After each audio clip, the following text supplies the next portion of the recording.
No matter what happens, I want you all to stay together, and I want you to do what you need to do to get out of here. Don't worry about me. Help as you can if you can. But mostly worry about yourselves, okay? I'm not leaving you alone. You can do this. If anything happens, I want to know that you will be okay. I'll be safe.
Actually, he flips the conversation. He goes, I've noticed a little thing between you and Brett. What? Nothing.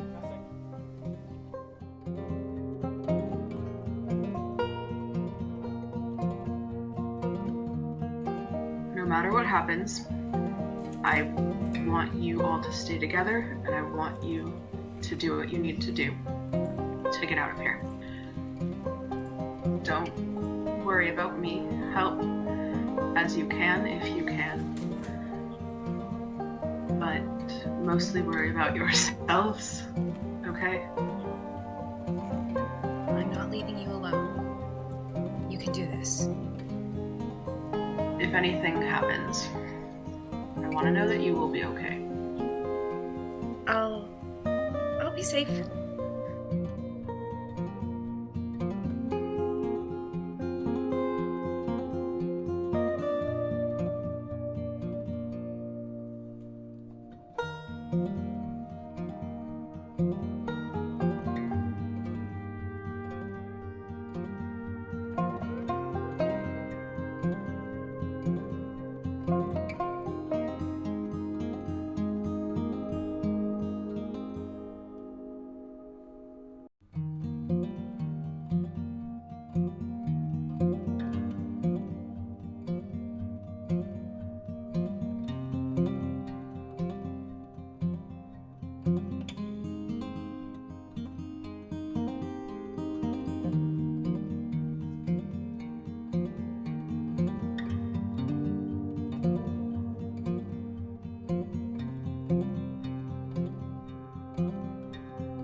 matter what happens, I want you all to stay together, and I want you to do what you need to do to get out of here. Don't worry about me. Help as you can if you can. But mostly worry about yourselves, okay? I'm not leaving you alone. You can do this. If anything happens, I want to know that you will be okay. I'll be safe.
Actually, he flips the conversation. He goes, I've noticed a little thing between you and Brett. What? Nothing.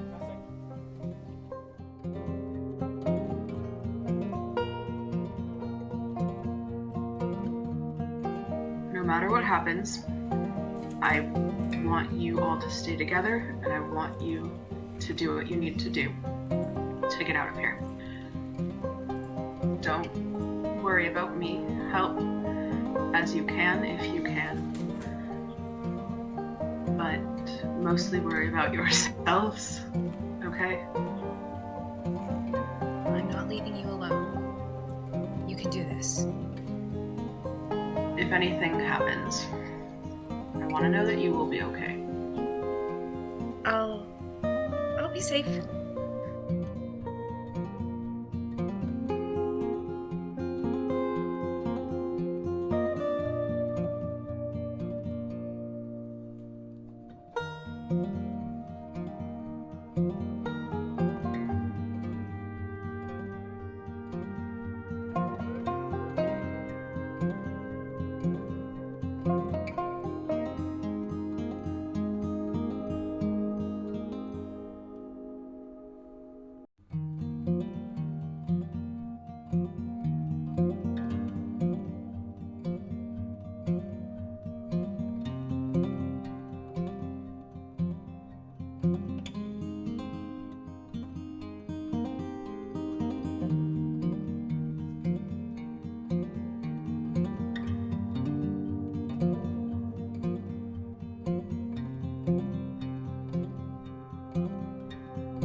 matter what happens, I want you all to stay together, and I want you to do what you need to do to get out of here.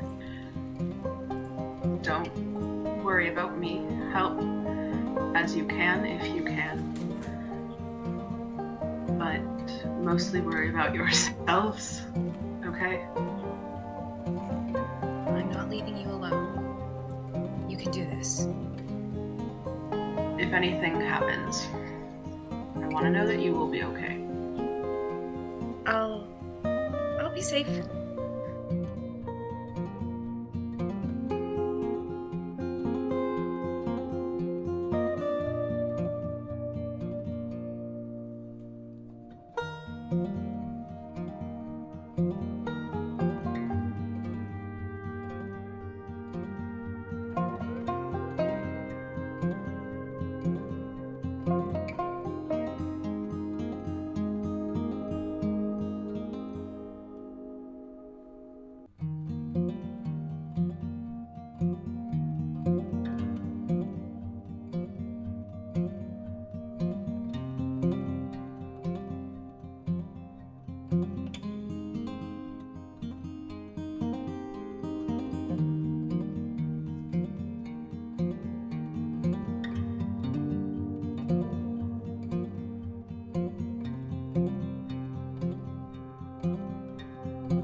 Actually, he flips the conversation. He goes, I've noticed a little thing between you and Brett. What? Nothing.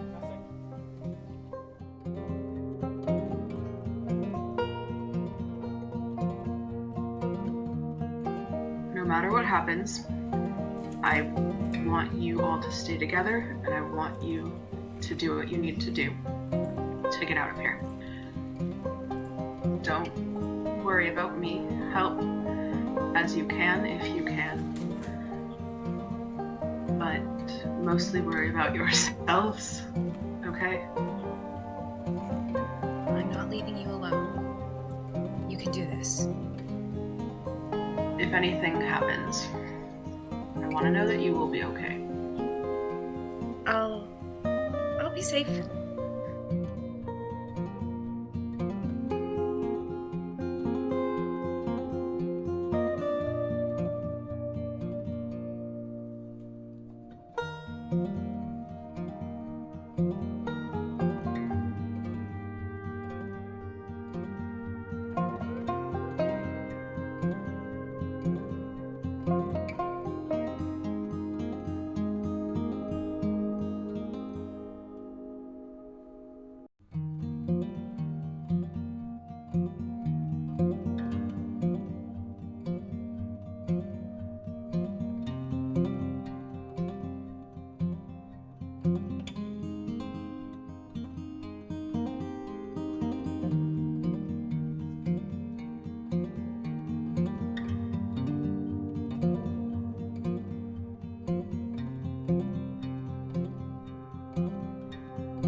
conversation. He goes, I've noticed a little thing between you and Brett.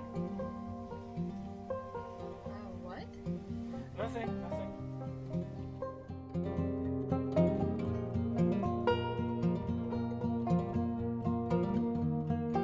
No matter what happens, I want you all to stay together, and I want you to do what you need to do to get out of here. Don't worry about me. Help as you can if you can. But mostly worry about yourselves, okay? I'm not leaving you alone. You can do this.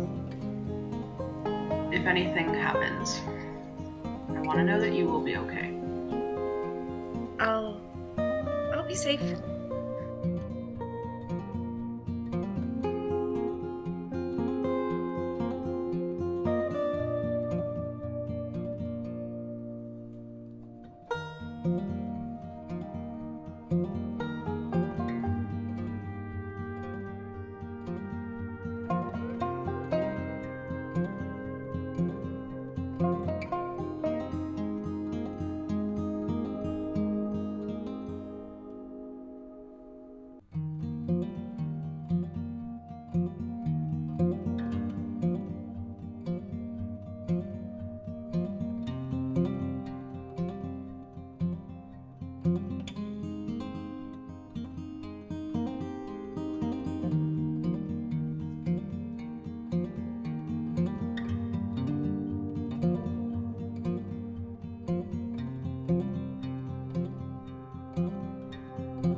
The conversation. He goes, I've noticed a little thing between you and Brett. What? Nothing.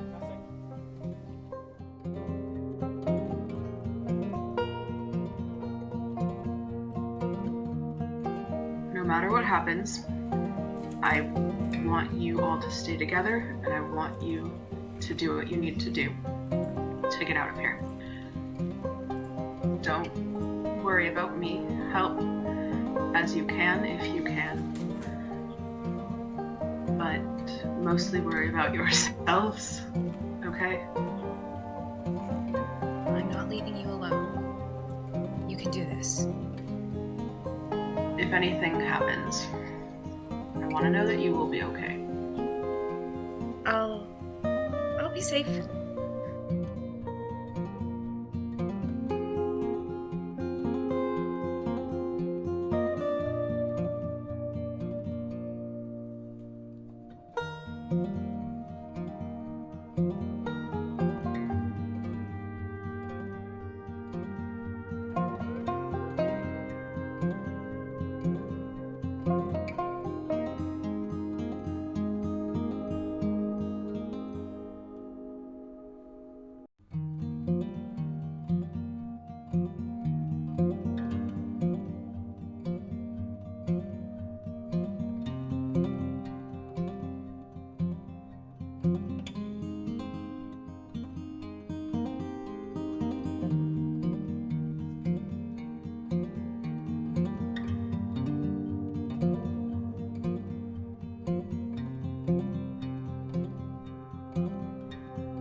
conversation. He goes, I've noticed a little thing between you and Brett.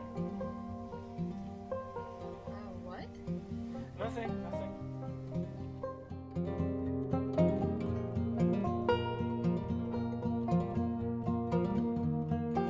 No matter what happens, I want you all to stay together, and I want you to do what you need to do to get out of here.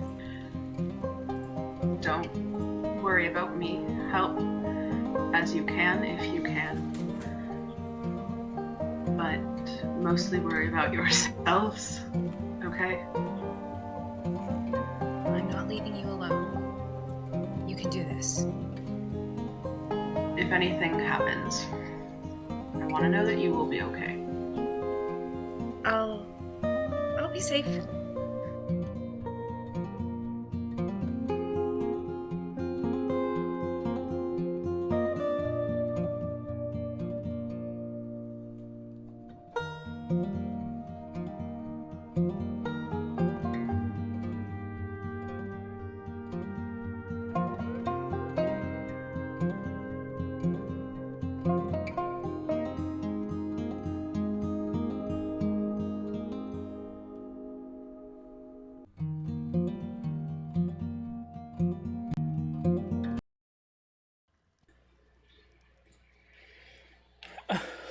Alrighty then.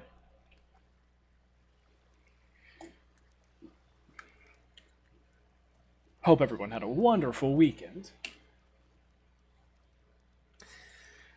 But we're going to jump into this and probably emotionally scar some players.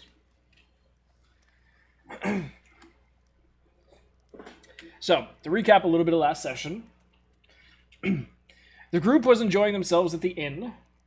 Some working on their own little projects, and then eventually getting ready for the night out on the town, going to the Silly Minotaur Club later on that night to watch Kaporin perform. And while the boys did that, the ladies discussed and Bryn let in about a certain dinner that was planned. When the time finally came, the boys went to said rave, and the girls went to their dinner. Unfortunately for Nori, it was a trap, and Valik was also trapped in said room, and a very forced and awkward conversation then followed. At the same time, Bryn fell into the second layer of this trap, and was then forced into a room with her biological mother. Little less awkward, but still not probably on the menu. Through these two forced, awkward conversations, Nori and Valik were able to connect to a degree.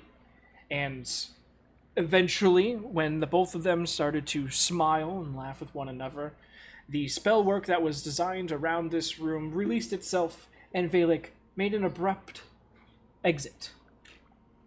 This exit led to him colliding with the door that Jeanette and Bryn were currently behind. And after the door being opened and him seeing what you had to deal with during this entire time, decided to go take out his frustrations on his wife, the other mastermind behind this entire night.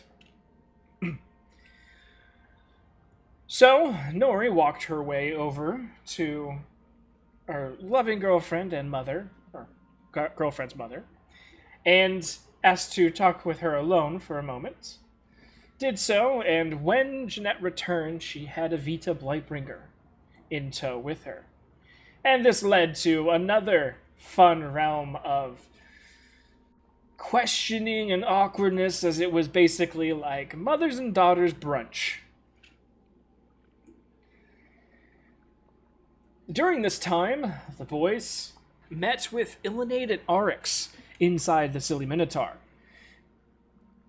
When Ilinade met with Kaporin, and Kaporin agreed that he was about to perform, the music died down, and Kaporin was alleviated of a certain spell gem while he floated his way up and onto the stage. Luckily, just like in Harry Potter with liquid luck, it was not needed, as the true talent was inside all along. And Kaporan was able to put on a decently short but successful show. With Rachaw as physical accompaniment as well as vocal accompaniment for a certain song. By the end of it, there was applause, and eventually the rave kicked back into its normal gear, as was prior, and the group was allowed to enjoy themselves in varying different degrees for the rest of the night. It was only until Ilinade had to interrupt a conversation that was being had with Arix, and I believe it was Arix and Kaporan, when Ilinade said that he needed to get Arix to his girlfriend. When they disappeared, the music stopped, the light show ended, and the band that normally performs here hurriedly rushed to the stage to take back up their positions. And that's when Nori, Avita, Bryn, and Jeanette were greeted with a knock on the door, and as it opened, Arix was pushed through by Ilinade. And when Nori, the emboldened person that she is now, asked what he is doing here, Ilinade broke the silence by saying that he was tasked with getting his main man Arix here to his girlfriend, Avita. This led to trauma, just straight trauma in the mind of Nori. And not in cat form this time, but in her own form, slowly controlled stormed her way out of the room, telling no one to follow her, rushing up to her room to put on her armor and other items before turning into a bird and flying off. Shortly after she left, Avita excused herself as well. And shortly after Avita left, Arix also excused himself. That left Jeanette, Bryn, and Ilinade in the room. And as Ilinade was relaxing, seemingly successful in his endeavor, Jeanette pinpointed something and brought it up. This prompted Ilinade to summon Polly out of the middle of the club into the chair next to them, recently vacated by Nori. And he said that he had something that he needed to tell the both of them.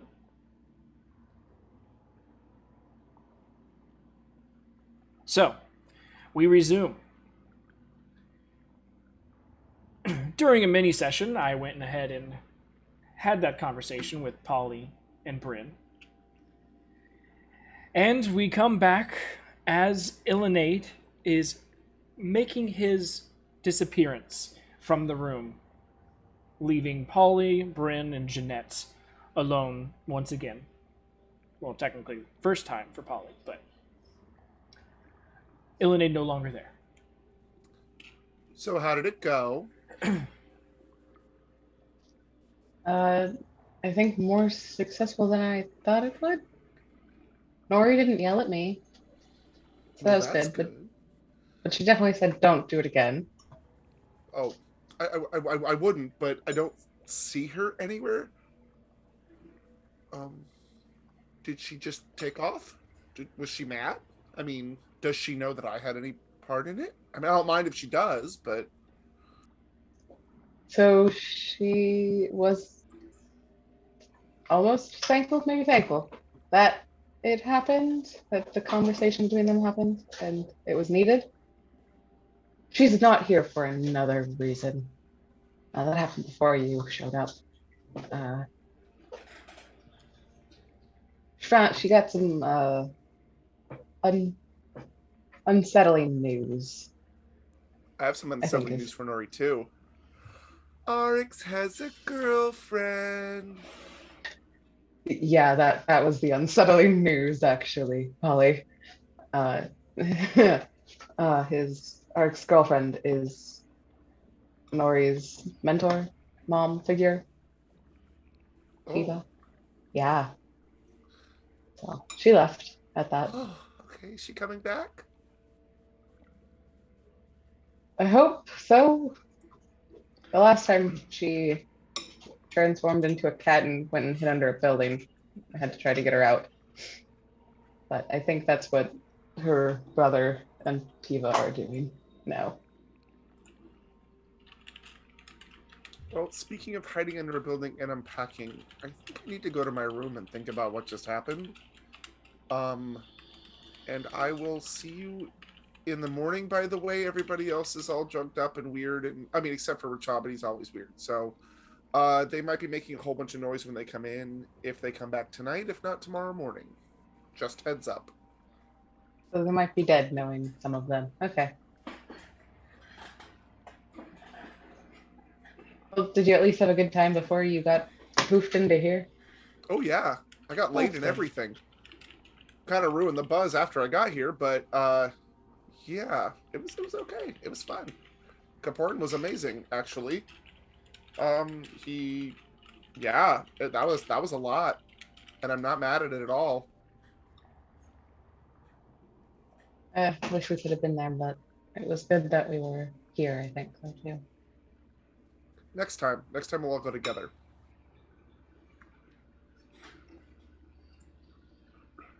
And Polly goes to his room. I'm Jeanette, by the way. Nice to meet you. Okay. Oh yeah, we met on the street. Yeah. Okay. Hi. Sorry. It's all right. He's a bit intoxicated. A bit. It seems like he might be on peyote a little bit. Also just got a big bomb dropped on him. Yeah, that happens too.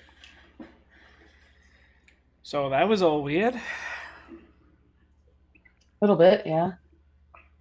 I'm glad I got it out of him, though.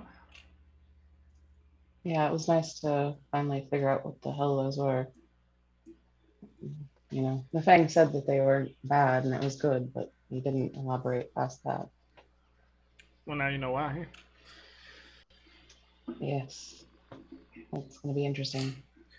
I'll be interested to see if he ever tells Nari anything, but it's not my story to tell. Yeah, probably not. Anyway, that brings us back around to us, I guess. Feel like you possibly had more questions for me, but we got interrupted. I mean, a little bit. How long have we been here, Val? Like, how long has this been? Because they've been up partying for a while. Yeah, well, for them, they went out. Kapoor immediately had his 1 hour show. And then they partied for about another 2 hours afterwards where everything happens. And that's when Polly got zoinked out. So about 3 hours. So we've been in this room for a while too, then. Yeah, you guys didn't go down immediately when they went down. You guys were a little bit later after them. So you've probably been in this room for about 2.5 hours.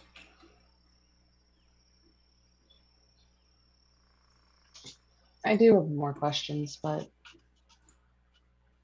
we've also been here for a while, and I understand if you need a break.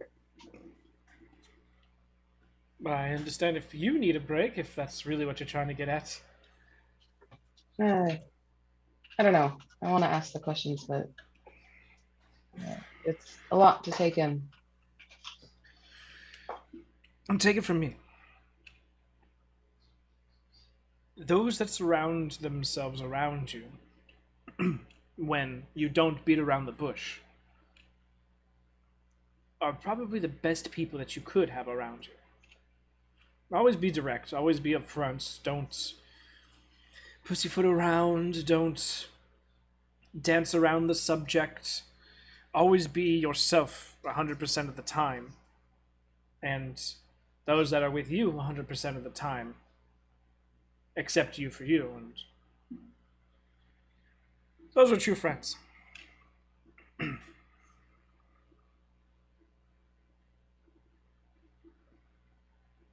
I don't mean to act like, oh, I'm your new mother, and here, have all these life lessons.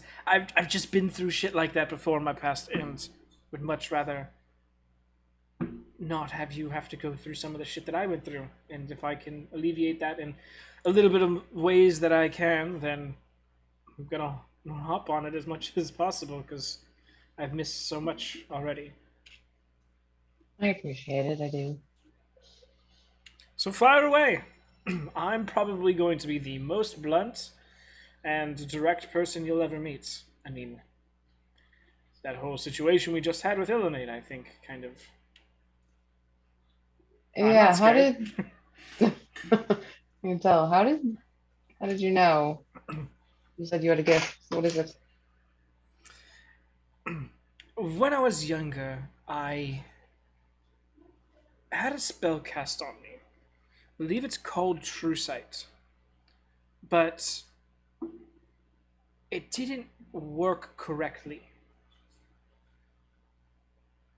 I'm I never got a full answer from the person who tried casting it on me, but instead of me being able to use the spell like I should have during that time, it gave me a permanent sort of gift. I can't see a lot, but when I focus enough effort, I can see certain things.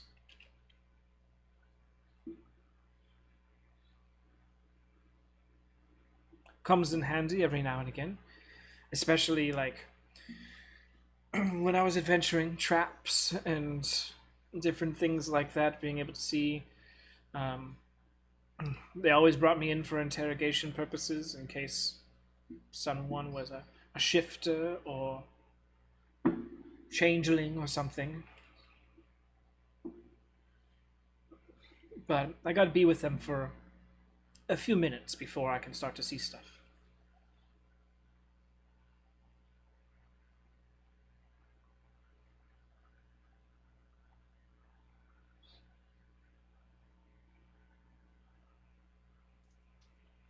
What about the tattoos or runes?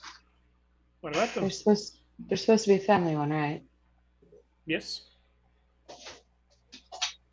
I guess which one is ours? I don't know. I guess did I get my parents I grew up with, or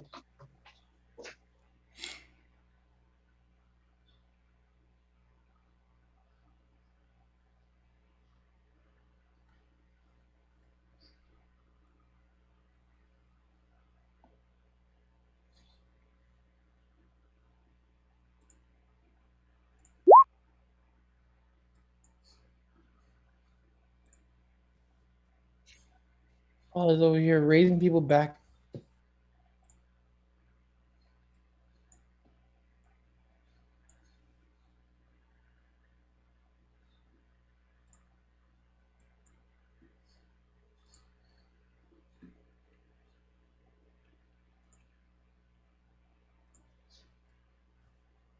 Something ping for all of you guys.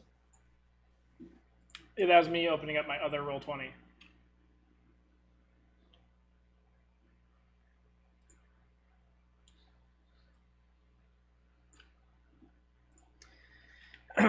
She kind of instinctually gestures onto her body. Left thigh on the backside. And it's that one.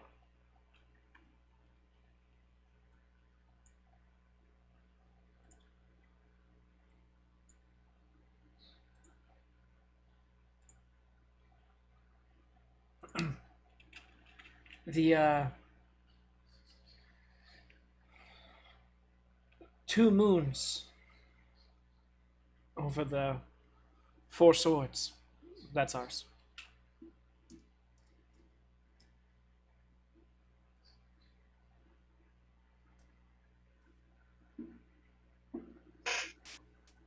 I see. It is known as the Nightbringer rune.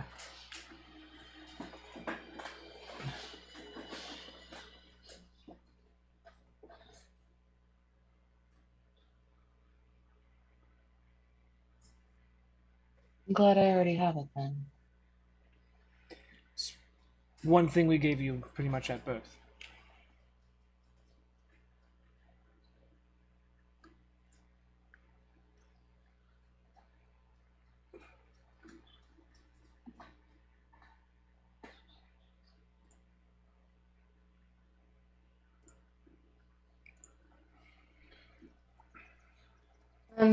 Speaking of runes, this one, and she's gonna show her the one that is.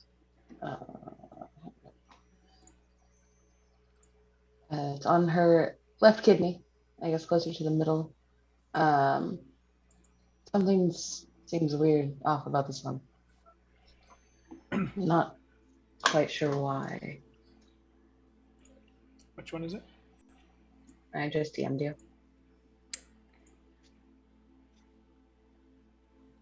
I just have a note that it's weird. When I look at this one, something's weird looking at it.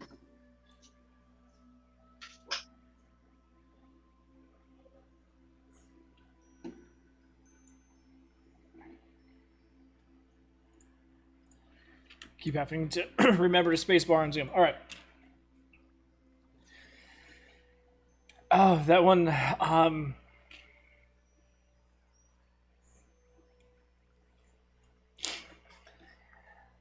That one's an emotional rune. Makes sense now with everything we learned from Ilinade why.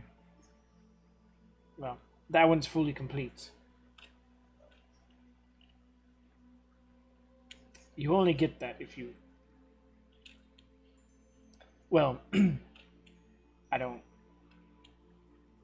want to impose upon your relationship, but let's just say I dated before Floki, and my rune didn't get like that until him.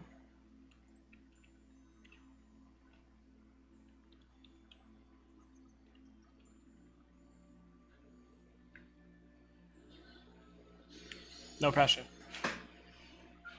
Right. Interesting. Good to know.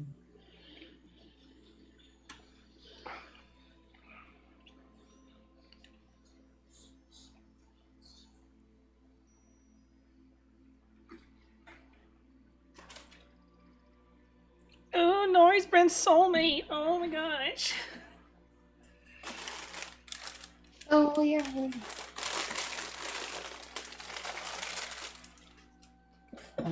I mean, the last question is just more for my curiosity. And if you don't want to answer it, you don't have to. Because I know why you left me, and I know why I know why that happened.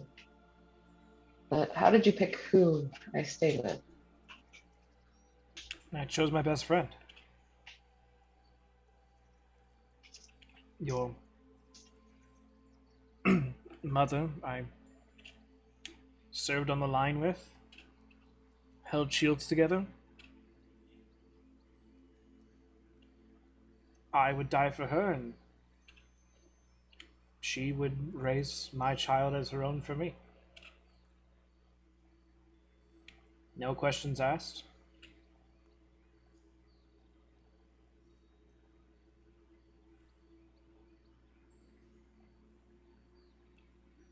Yeah.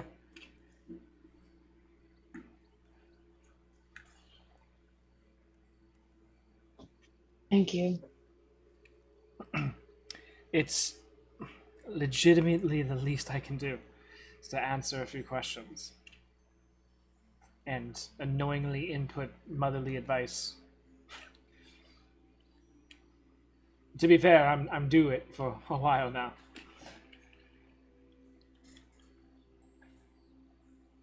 I just hope that if any time there ever seems to be a certain ceremony involved, that I at least get an invitation It's my only request. Yeah, definitely not. But okay, sure. I don't know why that would be a question.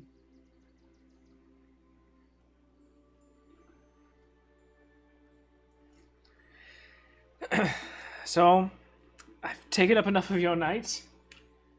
Think you have a certain someone to try and possibly find. Though with her skill set, I doubt you're going to have much luck with it unless she wants to be found. Yeah, I'm not really the one. Well, I can try, but I mean, I can reach out maybe to that's Evita. I'm pretty sure she's probably hot on her trail. that's fair. Yeah, I don't know. I wanna go help her, but I just don't know if Just be there for her whenever she's ready to talk. exactly. Yeah. She kind of gets up. There's a few bottles of wine on the table by now. And so she shakes one, empty, shakes two, empty, shakes three, empty, shakes one more. It's got maybe like a half. And she shakes another one that's a little bit more full, and she leaves the more full one down and takes the emptier one and kind of like gestures to you with the bottle. Says, "Have a good night." He was And she starts chugging and turning around and walking away.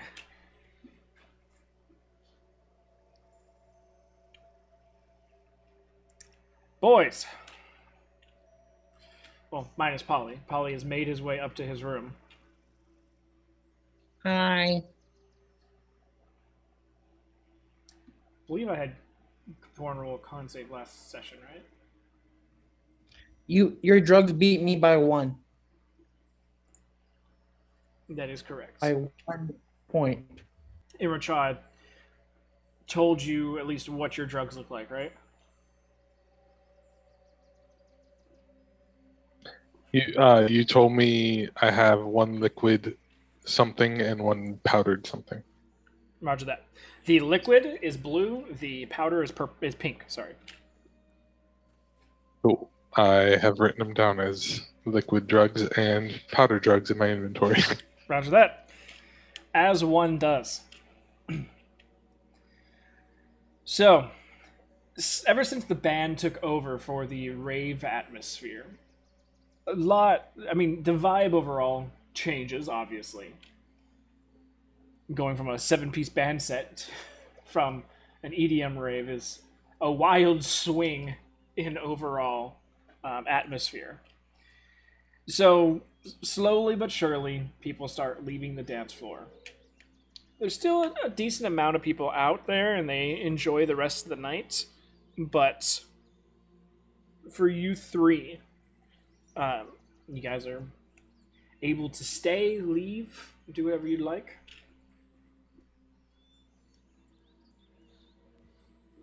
I'm just Doctor fucked evil up. it up, not- that's fine. What is Capone's current state of mind? You seem to be in full control of your faculties. Emmerich walks up to Capone and Rachel just as a dog. Where did you? You walk up to them, and he's petting a dog, or what he thinks is a dog, and is instead a gnomish boy. Drunk as hell. Oh yeah, they're both Amrit and this, like, probably barely legal to drink gnomish kid are plastered. Emmerich, put it down. It's such a pretty dog. Okay. Well, He's such a let good me see boy. the dog. Woof. Don't you start that. Arr. Emmerich, put the dog down, Emmerich. It'll be fine. It needs to go find its home. Maybe Bryn will let us keep him. I mean, it's an option. He can be the new party pet. Oh Lord.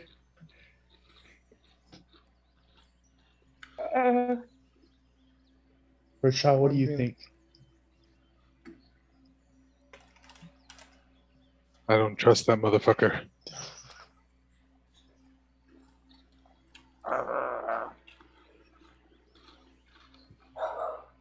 Just growls back at him. Well, I guess I'll just have to ask for it then. Emmerich, what type of dog is that? Take a good look.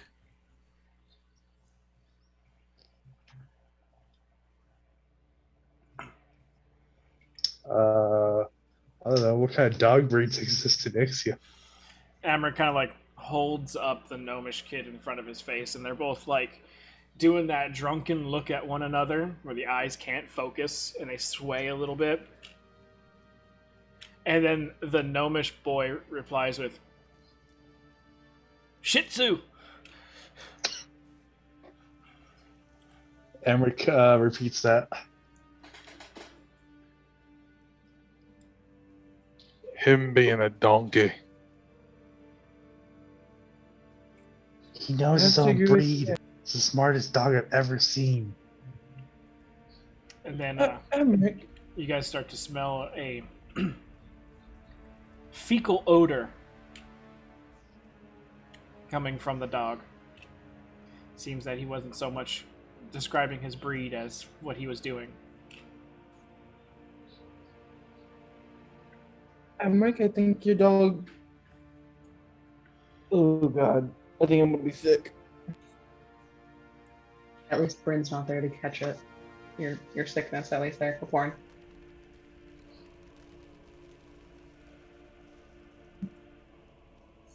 Your group is now starting to get some space around them as people are starting to slowly move away from the smell.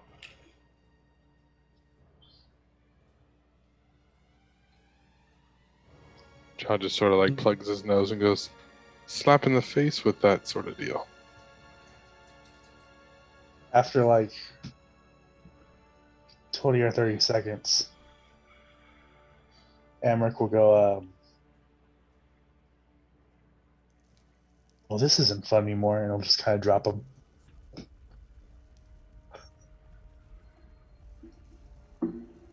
He takes 4 points of bludgeoning damage. And just stays Wanna make laying sure- down on the floor. I'll pat him on the hip and go, you win all of our hearts.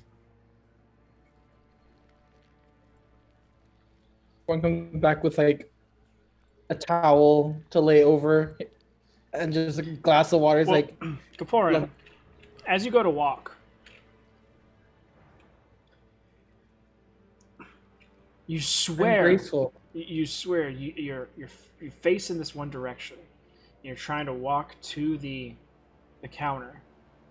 But as you're doing so, the counter is getting further and further away. You guys just see as Kaporin has his head almost completely turned around and is walking in the opposite direction of where he's looking.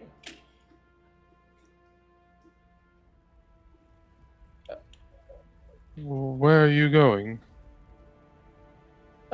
To the counter. As continues to walk in the opposite direction. Oh dear. And he'll just sort of like pull out his rope and start like wrapping it around his waist. I And, gave you all the option to buy leashes back in Kember. and then he'll hopefully turn back around and Poor Chaw. see The Amric leash still goes on the standing dog. there. and just wrap it around Amric's wrist and then like put himself between the two of them. Wait, so if I look forward, Basically, think of So- it like any type of video game that all of a sudden inverts your controls. That's what is happening to you right now. So Wonderful. one rope is wrapped Bestie. around your parents' waist and the other end is wrapped around Amric's wrist. it's so much fun. Emmerich. I'm playing lefty. Emmer, go ahead and give me a perception check with disadvantage.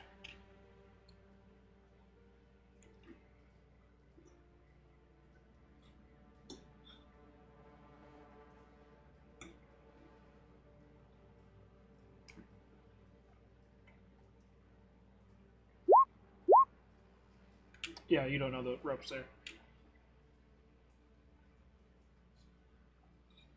And with He's Amric's walking the weight phone. and size and strength, it'll be like pinballing Kaporn around. I'm gonna go try and find another dog. Okay. The dog never moved. He said another dog. Oh, okay. So, Uh, Richard, you wrap it around his wrist, and you're like, whew. And then all of a sudden, Amric just starts walking away. And Kaporin, you're just looking now towards the stage. And all of a sudden, you get yanked by the midsection, and you're starting to get dragged across the ground. Right next to a certain dog. And an interesting slimy feeling on the ground. good enough. Rajah's just observing. He's like, this'll do. He just continues to walk with Amric. Charles, this isn't funny. Help me. Legs. Up.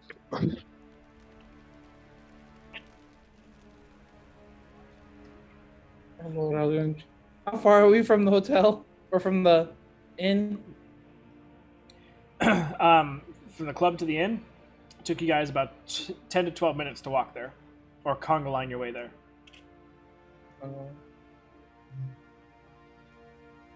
Too bad we're definitely not heading towards the inn right now.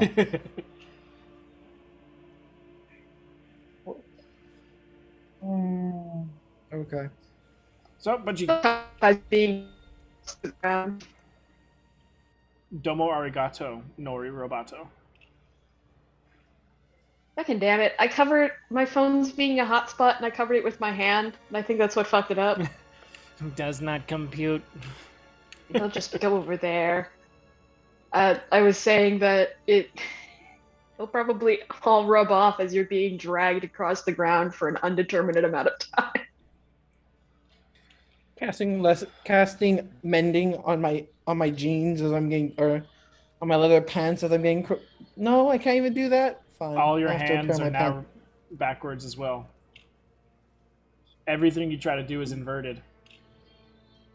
So all the normal spell work that you're used to, playing an instrument, it's all backwards. Do I feel like this is gonna last for a long time? You've Can I never do had it this in- feeling before, so you have no idea. Wonderful. Your druid friend might be able to help pin this down if you can find her. I was gonna try to use sending, but it's visual somatic. Yep. And I don't know if we don't know if it works on me. So, Amric, with Richa and unfortunately Kaporin literally in tow, you exit the silly Minotaur.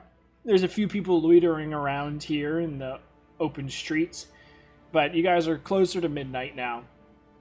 Just past it, I believe. And most of the town is quiet and not working. Some random shops still open, and a couple food vendors are open nearby, specifically for this crowd. But other than that, the entire town sits in front of you. I spend exactly 8 minutes and 27 seconds looking for a dog.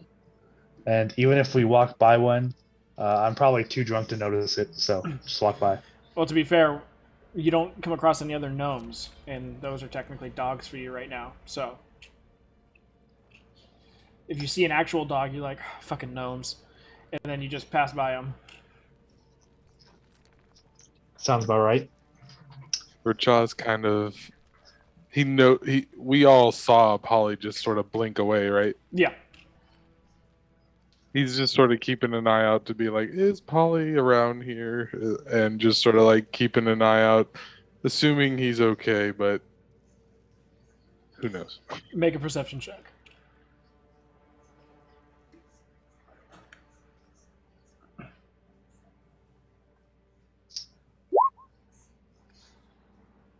as you're walking around, at least on the way out of the club, and currently in this open area in the 8 minutes and 27 seconds worth of dog hunting, you do not see Polly. So after the 8 minutes and 27 seconds, which probably for Amric he would have been counting out loud, what next? He's gonna look behind him. He sees Kaporn on the ground and Rashaw following.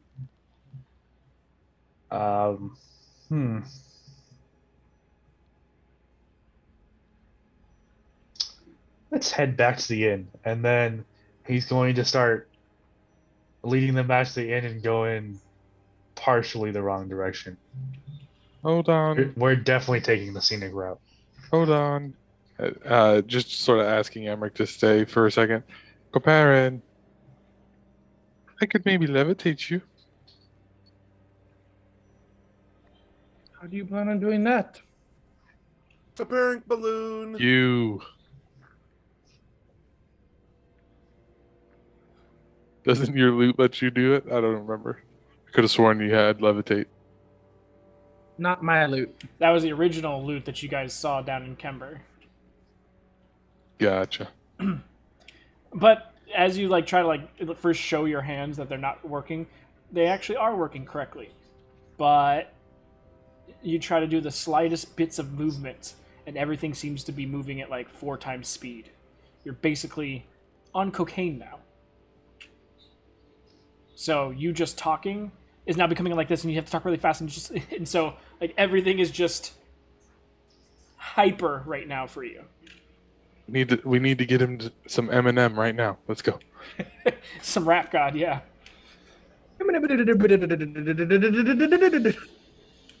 Even faster. I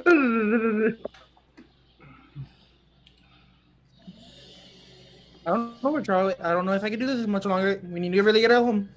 Gotta find Nori. Nori? Why Nori? Nori can maybe solve this. I don't know. Kaporn's brain has gone so fast now that his words can't really keep up with him. He's overthinking before his lips can connect. I was just sort of sitting there nodding like he understands. It's just I have no idea. All you're thinking is, man, I'm definitely not going to mimic that.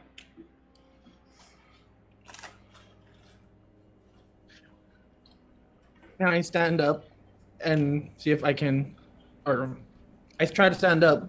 Yeah. Are you properly moved? Yeah. Oh, he's ready. Let's go. At 5 And times the Emmerich speed. moves. 5 times the speed? Yeah.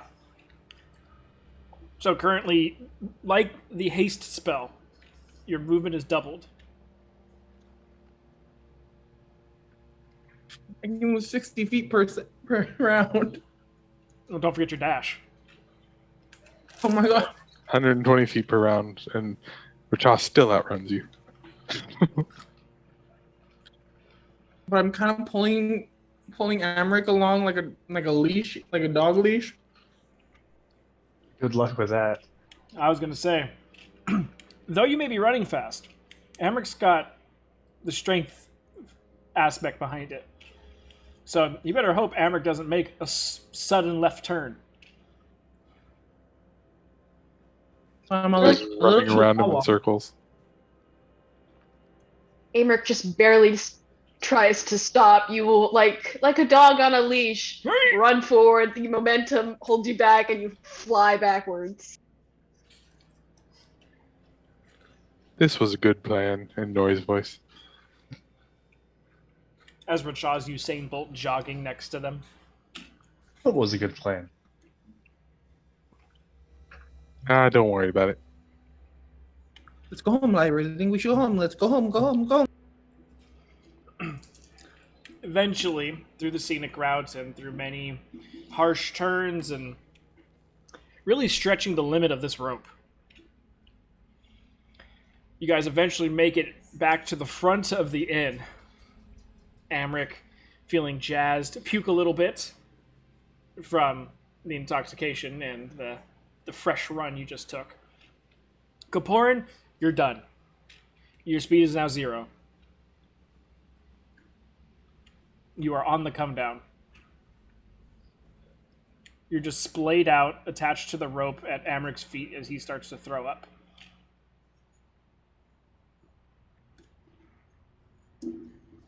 Luckily, it misses you. Thank God. Good job, pick me up.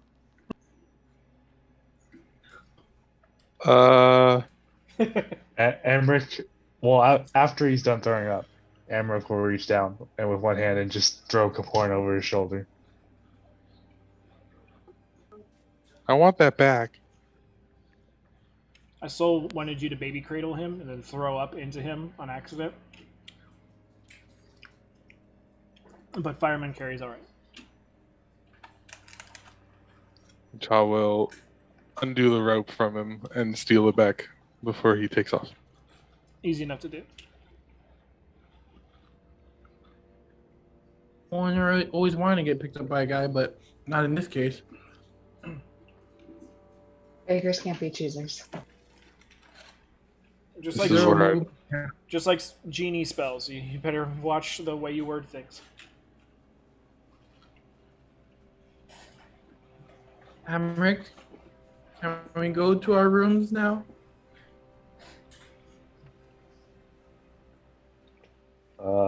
Emmerich was already heading toward the room. Alright. So, you two eventually make it back to the room. Richard, are you following suit? Richa wants to go back unless it's a very far distance away. To the club? Yeah, he just wants to get some clarification on what these drugs are.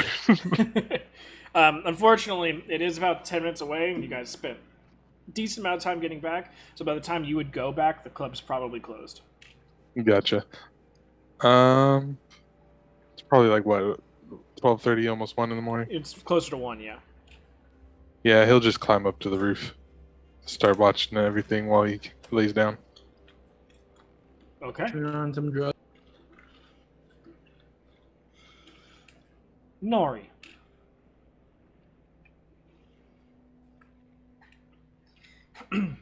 After you got your things and probably went to the nearest window to let your bird self out, you fly. And fly. Just out of the town. Just not super far away, but to the point where no one's getting to me unless they are going. So, like, half the time of your wild shape? Or closer, like an hour? Yeah, we'll just do about an hour's flight away. And then she'll turn back into herself and just start pacing and ranting to herself. Okay.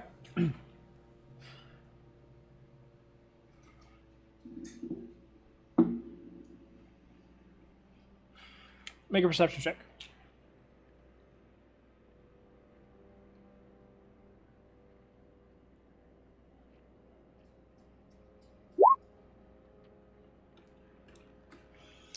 Okay, so you land in a good thicket of trees, but that has a nice clearing on all sides. Decently separated from any sort of civilization that you can see.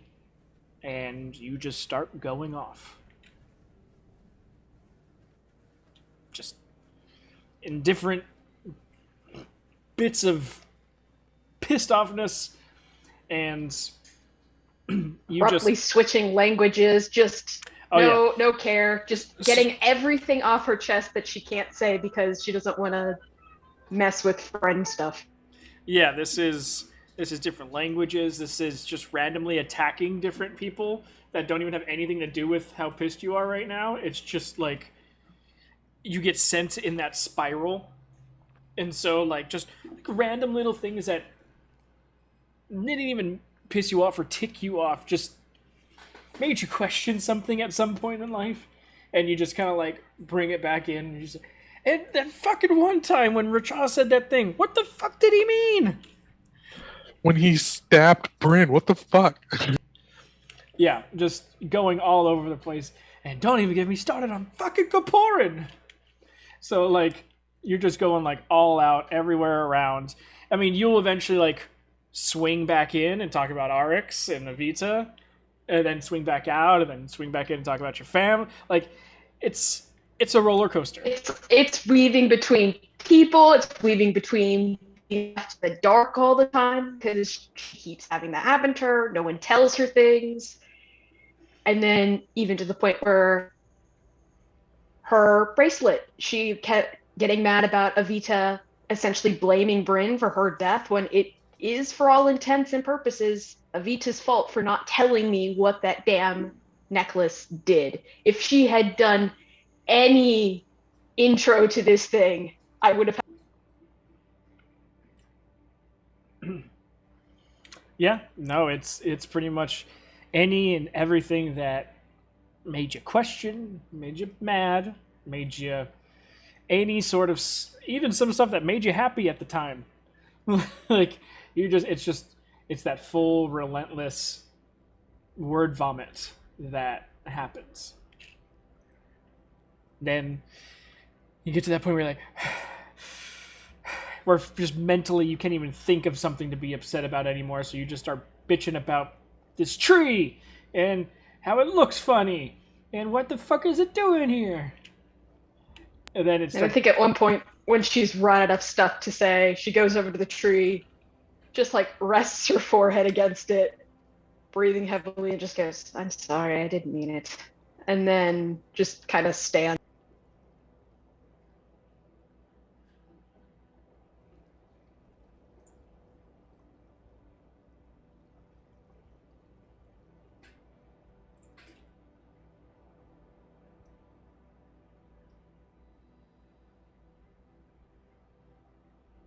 I'm surprised nobody hasn't like cast talk with plants and is like having a full on like conversation with I don't these have trees it and- stocked, which is sad. Otherwise, I 100% would have. She's venting to a bunch of trees that she has no idea who they are. And speak with plants essentially grants them sentience for a short period of time. So it's just, it's great. Yeah, I'm probably gonna get screwed over, aren't I? If you meet any fae or Why would you fairies, say please that? let me. Because you're spending a very long time looking at stuff off to the side. You've been quiet for quite a while. Sorry, I didn't have my Avita stuff up. So, Why don't I? as you're kind of sitting there with your forehead against the tree, apologizing, you hear like a little bit of scratching against wood, and you kind of just look up the tree, and sitting on one of the branches is a red fox. How much did you hear? From behind you, you hear, well, all of it. And Avita is kind of standing there. The fox still just looking at you. Yeah, Nori just kind of slumps down against the tree and puts her head in her hands. The fox kind of pounces down the side of the tree and gets up next to you. And kind of just, with its head up in the air, kind of like sniffing.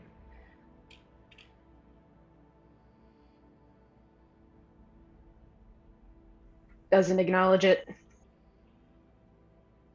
Avita kind of snaps her fingers, and the fox runs over to her and crawls up her back and kind of like rests like a neck scarf around her.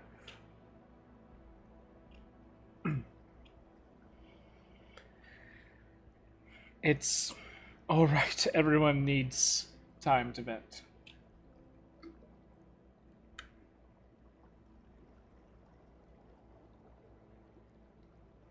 And Still no response from Nori. and at least you apologize to the tree. That's improvement. There's a certain fern back where we used to live that's still very emotionally hurt by what you said to it.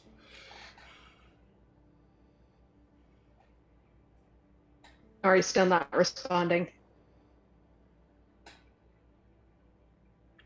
You know, I talked to him and I tried explaining your side of things. He just wasn't having it.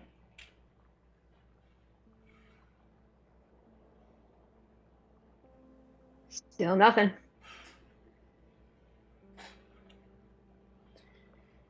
You hear a bit of noise, and then as you kind of head in your hands, kind of like just staring down at the ground, you see this little crimson chipmunk. Kind of just turns its head up at you.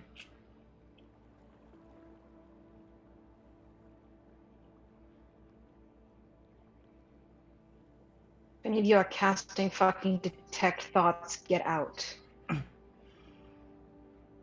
She's not. She kind of just... It is to Arx as well. She, when you say that, she, like, shakes her little chipmunk head and kind of, like, brushes some of the fur on her face. And then just stares up at you again.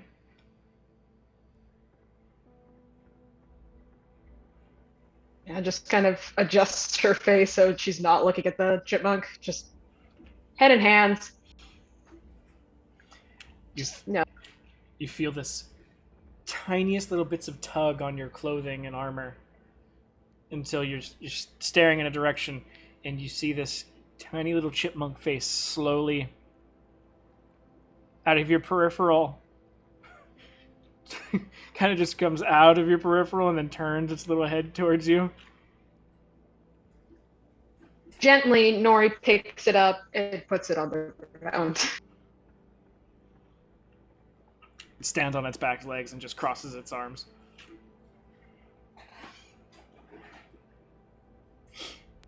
Or just kind of shakes her head.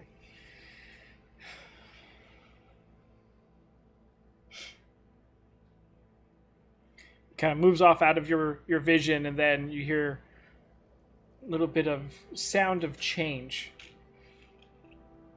And then you haven't seen it in a long time. It's been years since you were back up in the mountain. This squatty little female goblin.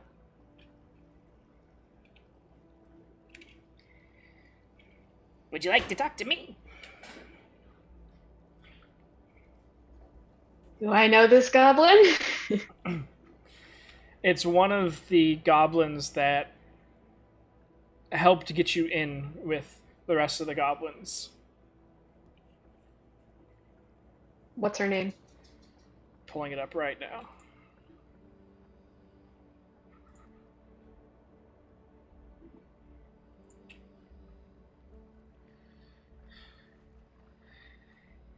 Her name is Jenk. Jenq.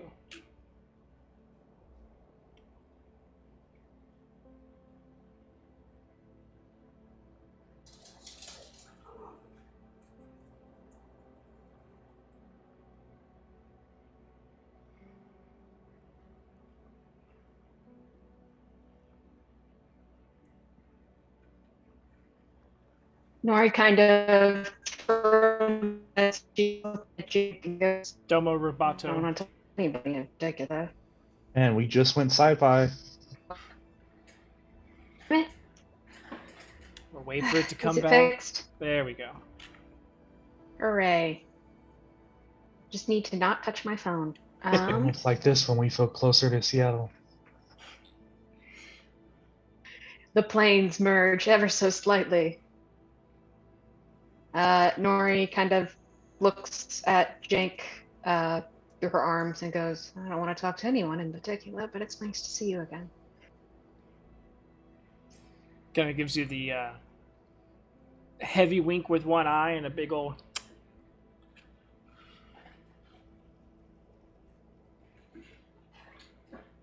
and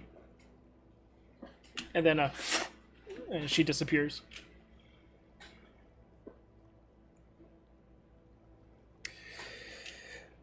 Well, my dear student, I guess you're just inconsolable.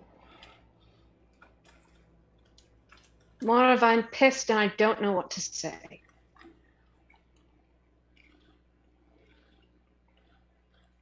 To be fair, you just did say a lot. Don't worry, your Or brother's just kind of- nowhere nearby.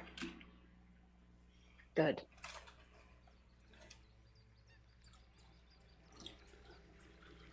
In fact, he's currently outside your room talking to a door, thinking you're on the other side. I may have had a hand on that one. Nori struggles not to smile.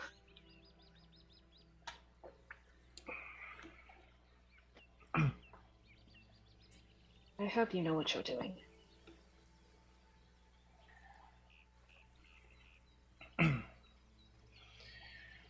If it makes you feel any better, I did not get in this relationship lightly, nor did I get in this relationship before I knew everything, before all my memories came back.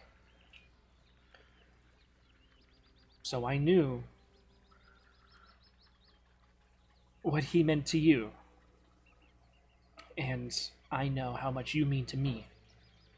So I do not go about this lightly. And we had very lengthy conversations about it before we got involved. Hell, it was our mutual conversations about you that really initially drew us together. I never knew there'd be someone else in this world that would be as protective of you as myself. I still don't think he's anywhere near my level, but he's at least on the board. Not even close.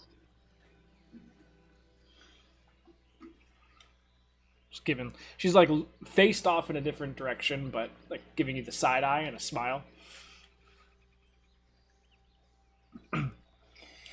He's a giant goofball. Beyond any measure that I've come across, but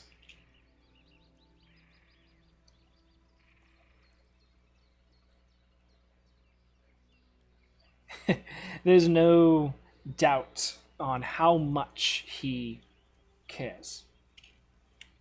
And nowadays, in the world, how the world is and how everyone acts, that is a very hard thing to come across. He will let you know 10 times in 18 different ways, up, down, left, right, exactly how he feels about you. And at first, the jokes were annoying. But that's how you know he cares. And once you realize that, you look at him in a different light, and his jokes to status. And then you're able to easily see who his most trusted and close people are. Because though he is a jokester, he doesn't joke with everyone. He just likes to surround himself with the people that he likes to joke with. So sometimes he gets overshadowed.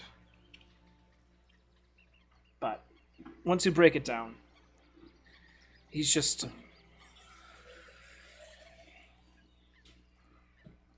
warm and fuzzy inside, like the softest fur on a bear.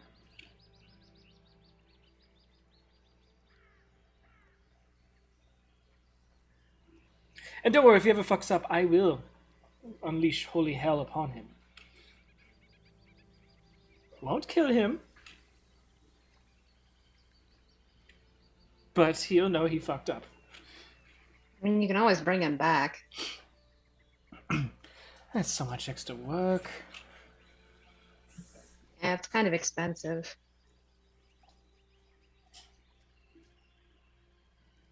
And knowing him, he'll just take it like, oh, you're willing to spend hundreds of gold on me. You take it as a weird compliment.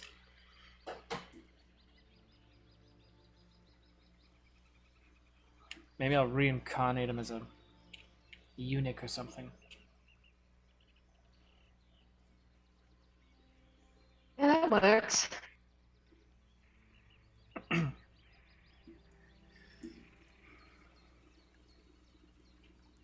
You heard everything, correct? Robot? You heard everything, correct? She nods.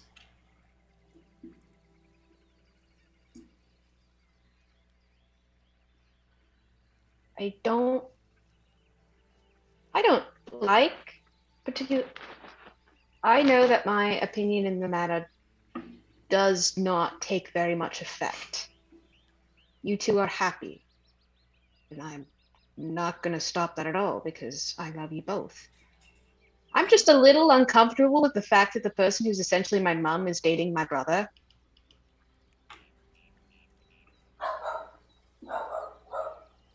You see where I'm coming from here? I can understand that. But, to be fair, though the situation is awkward, would you really be comfortable with me dating anyone? Though it is... Yes, an actually. It's just weird with Oryx. But you realize that the only individuals who would be culpable to a point of being able to... She puts up her little quote fingers. Hang with me in Ixia would be your biological father and Illinade. Tales from Dillana, who is very old high cleric, and a few other individuals that, well, if they make it another decade, I'll be very surprised. So, you have to see where I'm coming from. My pool of applicable individuals is very cinched. I would imagine so.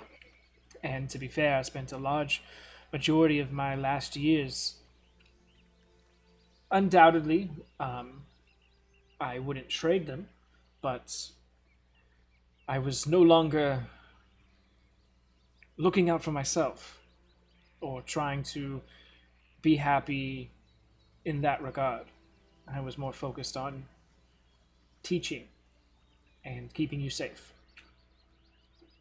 So I've got not only this lifetime, but also a little bit of my past one to be happy for myself again.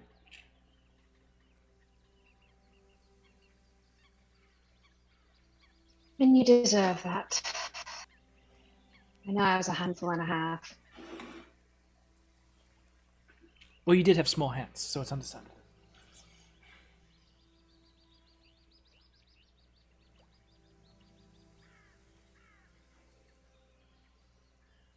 And I'd like you to stop treating me like such a child.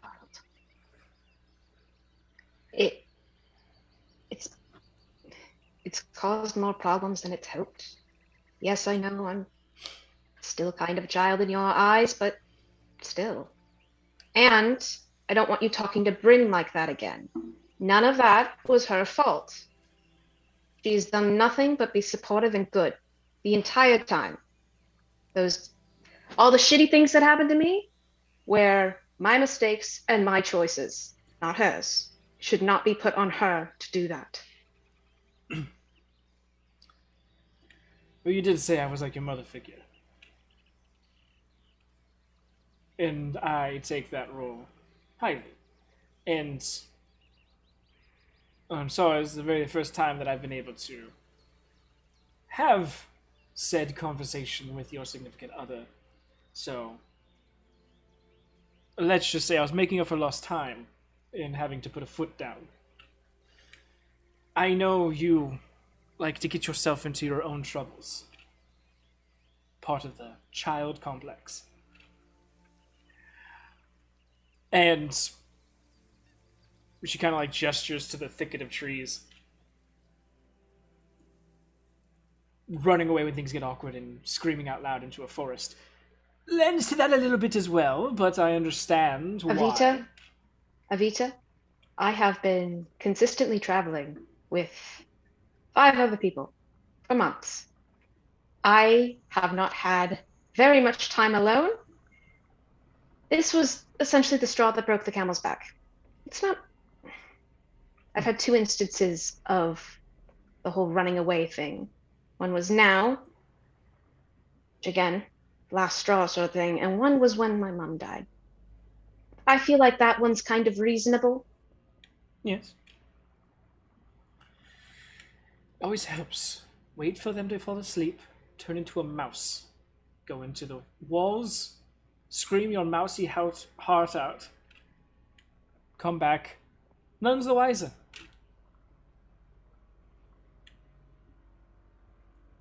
Sometimes it's nice to just take bigger steps.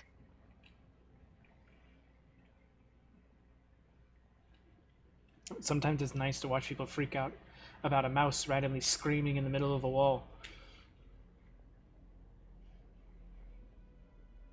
Yeah, I figured that was you. It's always fun. Anyway, if you can be as much of an adult with me and Ox's relationship, then I can treat you as such. And she extends her hand for a handshake. Yeah, Nori will do handshake, pull into a hug. Oh my, adult, getting awfully emotional, aren't we? As she squeezes you for a harder hug. I'm just fucking with you. Emotions aren't childish. Hiding them is childish.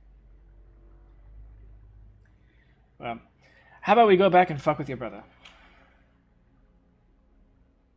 How do you want to do that? So, don't know if you know this. Terrified of eels.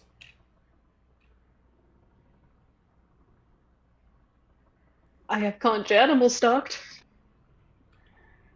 As do I.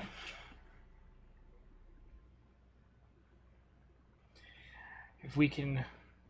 I believe down the hall from your room, there's a closet. You see where I'm going? Yes, and there's an open window in the hall. And with that, she jumps forward and turns into a rock. And she kind of just fluffs her back feathers, waiting for you to jump on. Yeah, Nori will climb on.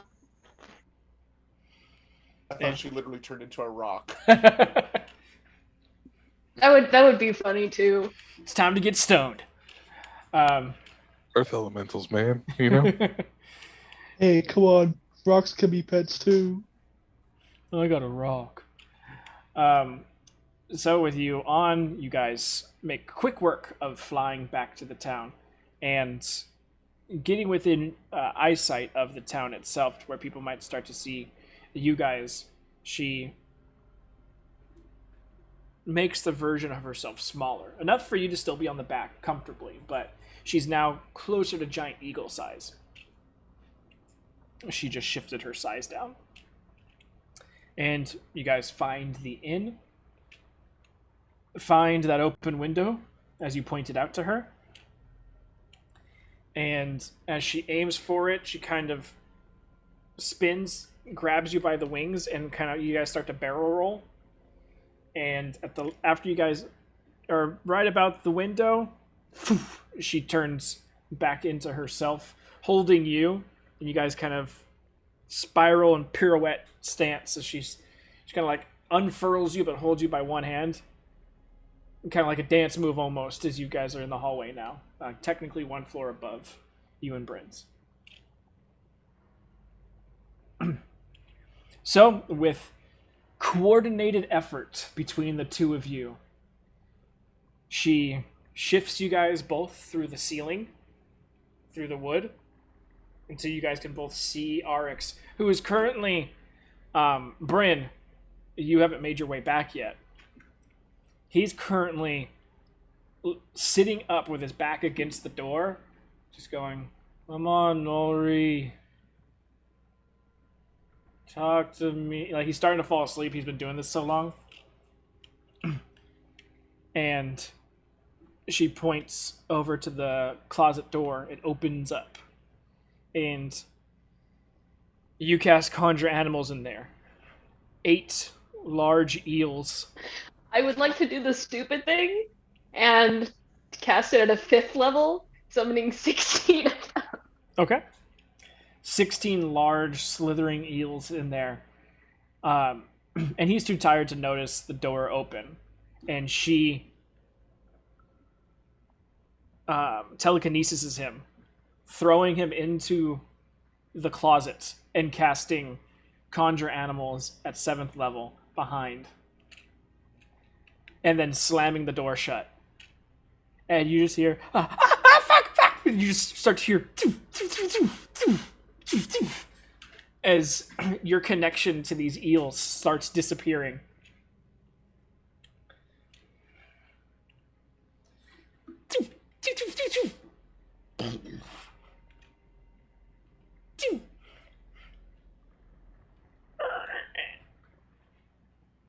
You guys are standing in the hallway now as Arx walks forward, singed from head to toe.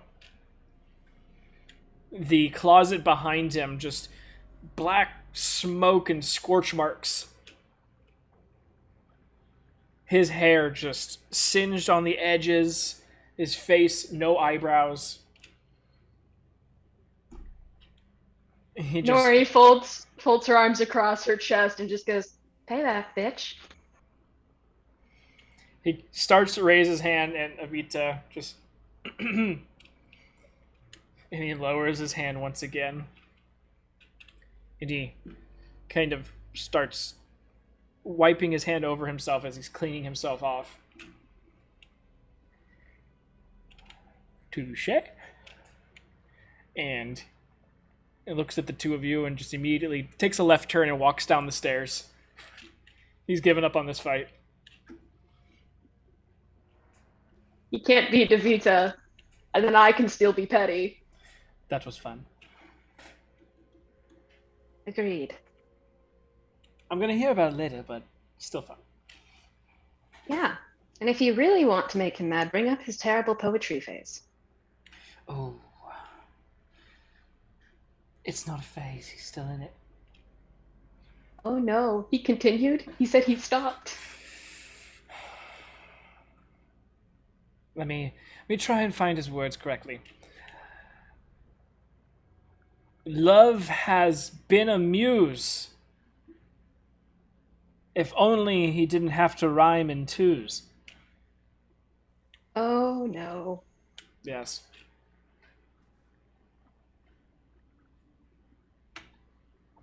Good luck. Oh, it's Yeah, hilarious. I yes. love it. And with that, she goes down, following him down the stairs. Yeah, Nori will go walk into the room and just flop face, lean her staff against the wall, and then flop face first onto the bed. Bryn, as you've left the dining hall, you see Arix walk out. Stern look on his face. And Avita follow about 10 seconds later with just the biggest of smiles. They don't pass. They're like you're walking down the hallway and I'm they not cut near him. across. Oh, Yeah. okay. Like you'd be closer to Avita by the time you get close. Well, assuming that they probably wouldn't leave Nori in a bad place, she'll just go up and check on Nori. Who is becoming very in tune with her pillow.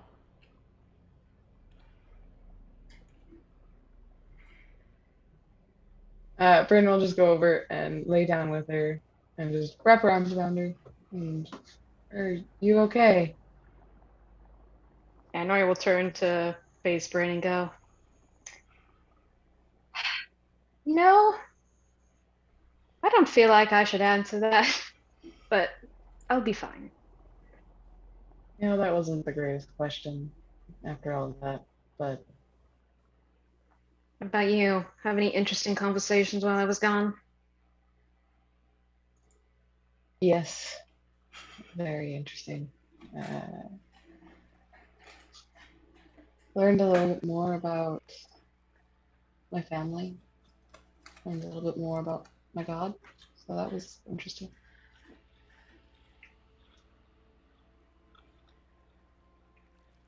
Good to get more info. Good or bad? Good. I definitely think it's good. Actually, so it's nothing I can complain about, I guess.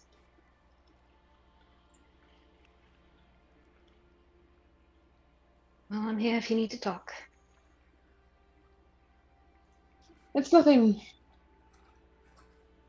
troubling per se for me, but I don't know how to explain it, I guess, yet.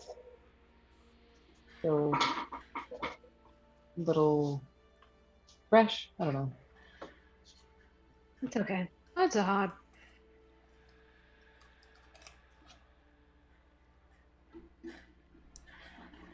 I don't have my flowers anymore. What happened? My God took them back. You just casually met your god. Yep. Yep. Was it that Asimo guy?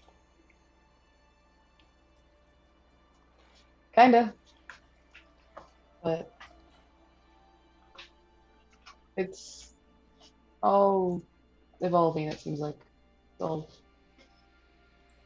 lot of things going on, I guess. Sounds like it.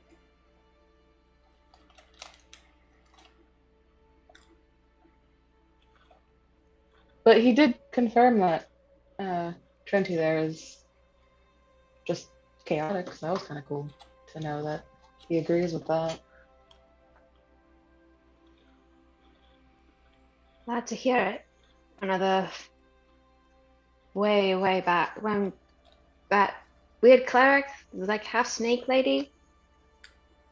One of the things she told me after I woke up was that it was dark, but it wasn't bad. So chaotic makes sense. Yeah, it just makes it a little bit easier. Complicated.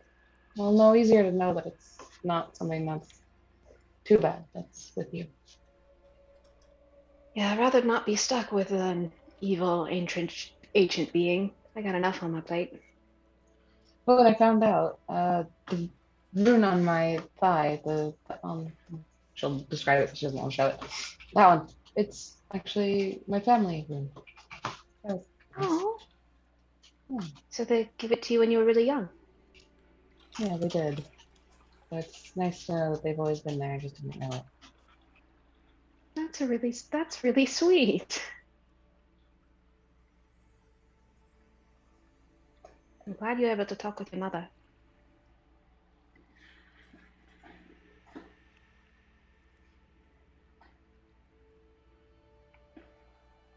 But I was a little worried about you, not you running off. Did you become a cat again? No, I became an owl and then flew as far away from here as I could, and then screamed in the forest for a bit.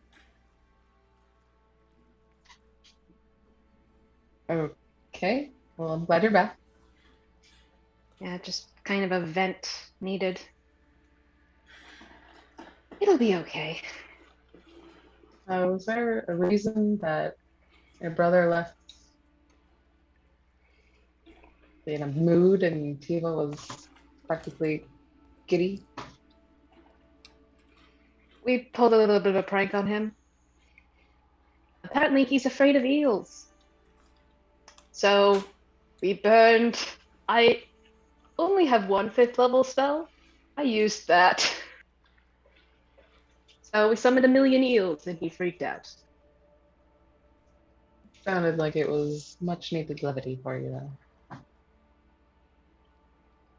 Yeah, I don't often get to pay Arx back for that sort of stuff, so it was nice.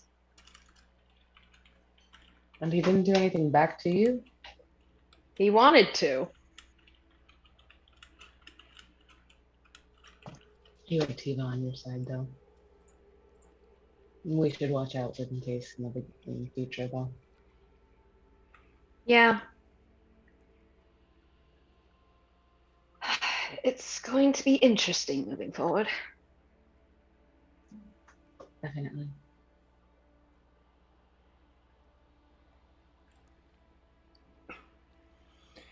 The boys Just might kind be of cuddles coming.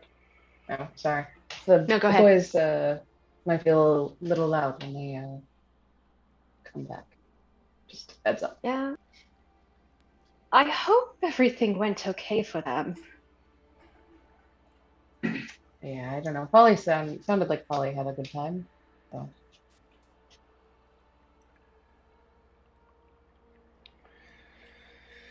Oh yeah, Polly.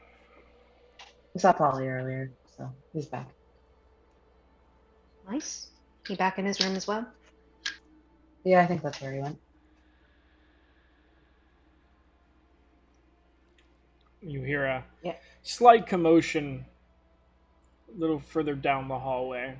Nothing too loud, but sounds like the boys' bedroom door gets kicked forcibly open and then slammed shut.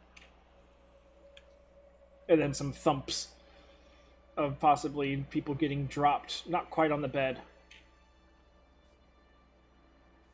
And then someone else hitting the floor as well. So you can probably gather that they're sleeping on the floor. Amric actually had something he wanted to do before he slept, but What's I'll that? let everyone else finish their stuff first.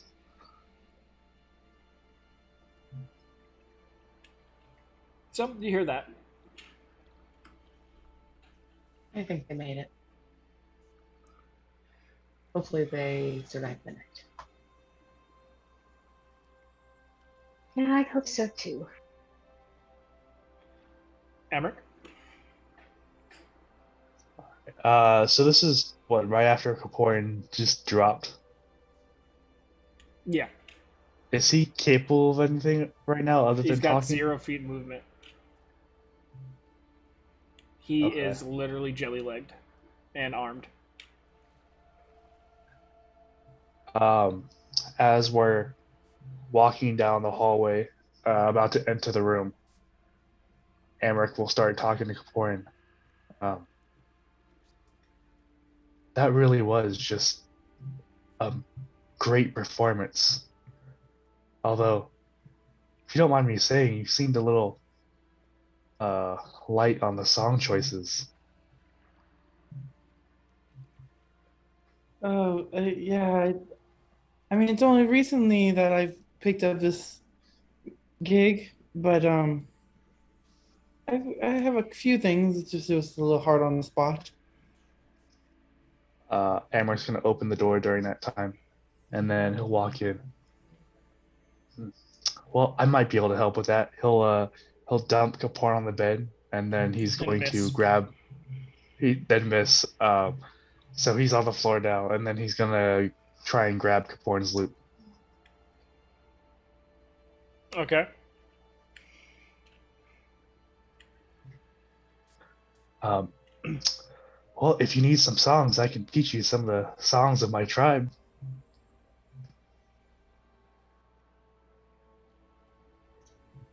And then for the next 15 minutes, if nothing happens, Amric will. Let's get closer to about 15 seconds. Let's get closer to the first 15 milliseconds as you make the first strum. I need you to make a wisdom saving throw.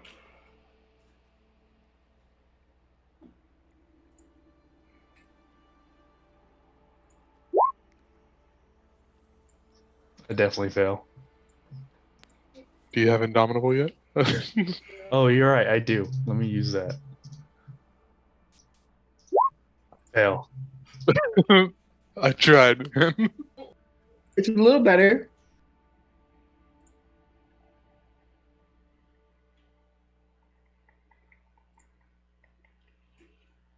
It may have put you out of the fail by 5 range. Who knows?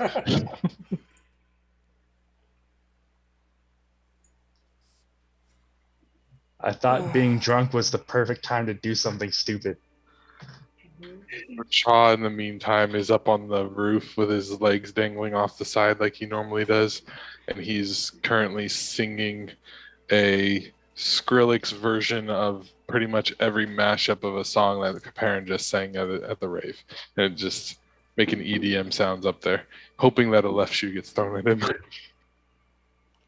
Ollie's sitting on the bed with an empty flask next to him and another one in his hand, watching all this go down.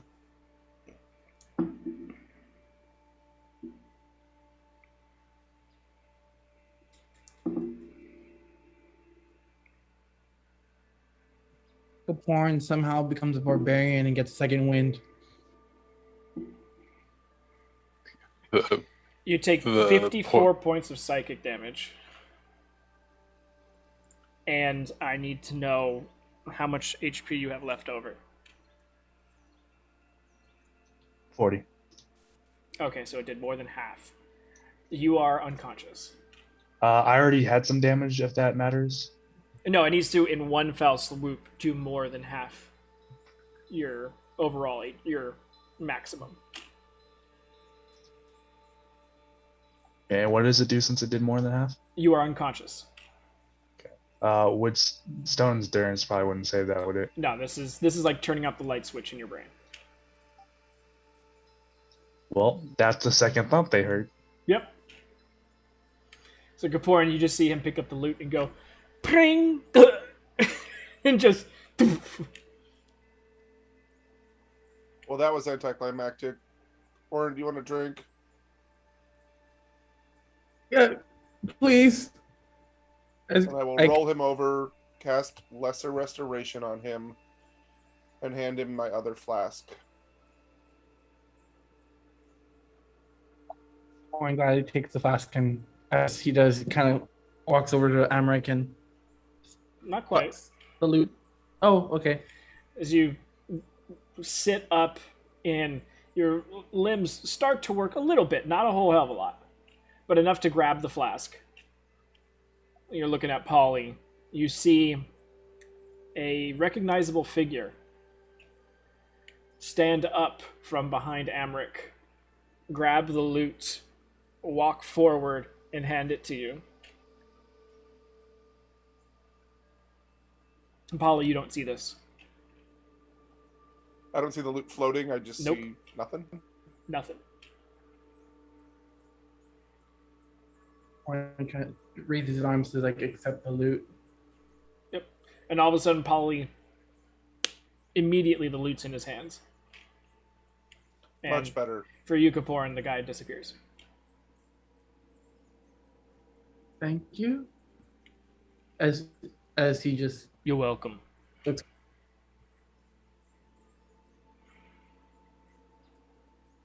Warren's like scared but excited at the same time. He's like, he came back. Less hallucinating and more drinking, please. What? Oh, yes. As Kaporn takes a swig of the flask. I'll go check on Amric and make sure that he's not dead. Oh, yes. That I've never seen that happen before. That'd be a good option. How's he look? Just unconscious? Yeah, he's breathing and snoring. I'll pick up his feet, put him the rest of the way on the bed, and just tuck him in a little bit, and then continue drinking with Kaporan for a little bit. Okay. After a little bit more drinking, Kaporan passes out, cuddling his loot. And eventually I'll put a you're like, blanket over him, grab my stuff, and go to bed. yeah. So the dulcet tones of the bird on the roof. call 911 now.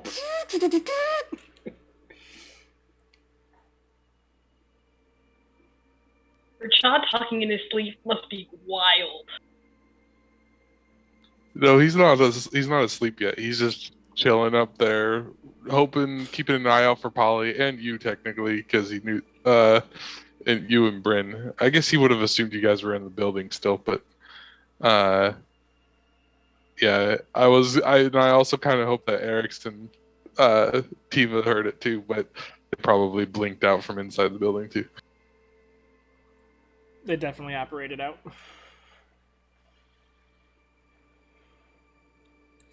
Is there a shoe somewhere nearby when I wake up in the morning? No, but there's a plethora of bricks.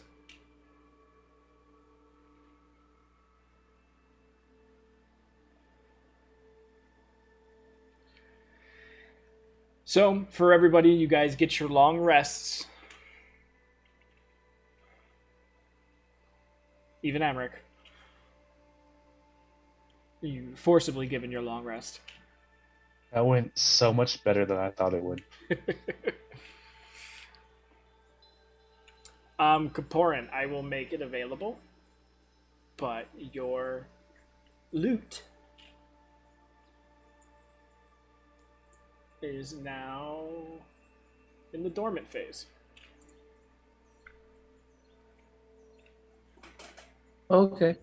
So some things are going to be unlocked about it.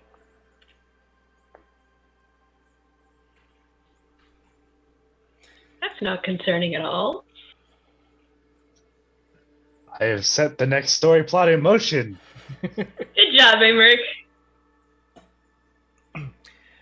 Nori, when you wake up, there's no longer the little snake on your arm, but the necklace has returned back to its normal size, shape, and location upon your neck. So the little diamond again? Yep.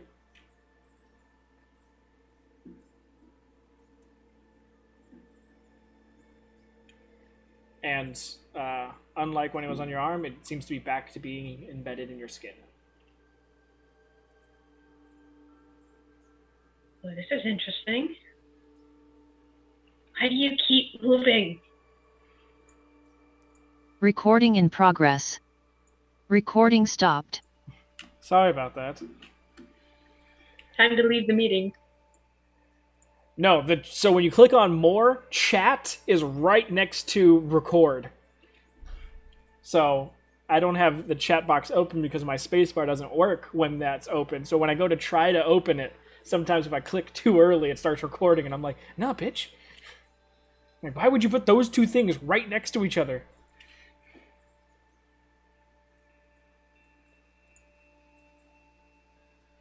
Need to ask Tifa about this.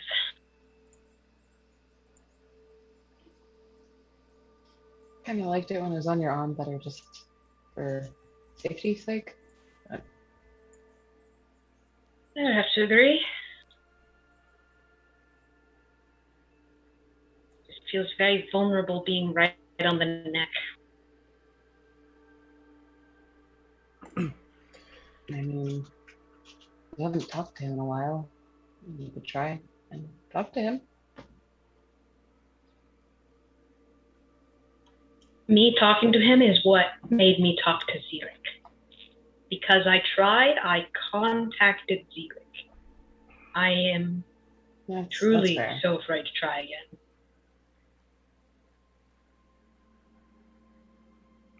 Otherwise, you'd be completely right. I guess Tiva's your best bet unless we find someone else who wears it like you do. Yes. Wonder if you'd be able to. Sorry. Wonder if you'd be able to get it into an object like Office.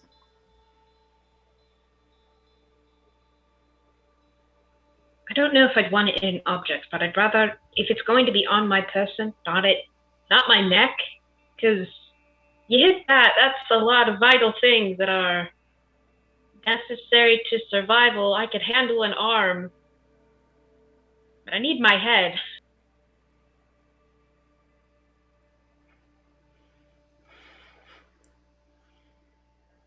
Ask the cleric; they'll tell you otherwise. No, I they'll can just agree. always talk to you later with just your head. It's no big deal. If anything, the head's the one thing they do need. Yeah, and I have a That business is how just for Nori- this reason. That is how Nori dies. She is killed by a cleric, and her head is removed with a blunt object. Writing it down now. Tragic. That's what happens if your not father catches you. You'd hope. You become a talking tiki head in his room. It's gonna be bad. Like one of those Mombi heads from Return to Oz. You just click it on, put it on the shelf, grab another one, click it back on. I feel like since she's a druid, you'd make her turn into a bass and be like one of those singing basses. It's the little song I wrote. That's hilarious and horrible, and I hate it. That means he has to do it. Yeah. You can't say you hate something and not expect for it to happen. That's true. I should just be quiet.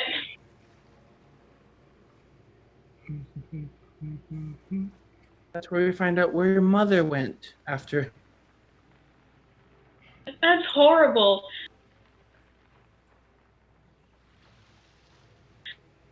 Let's just go downstairs and get breakfast and see if the boys ever wake up. Yeah, I hope they're all alive. They would certainly put a damper on things if they want. Guess we go downstairs. All right. So, some together, some solo, but eventually you all make your way down to the base floor of the inn for their style of continental breakfast.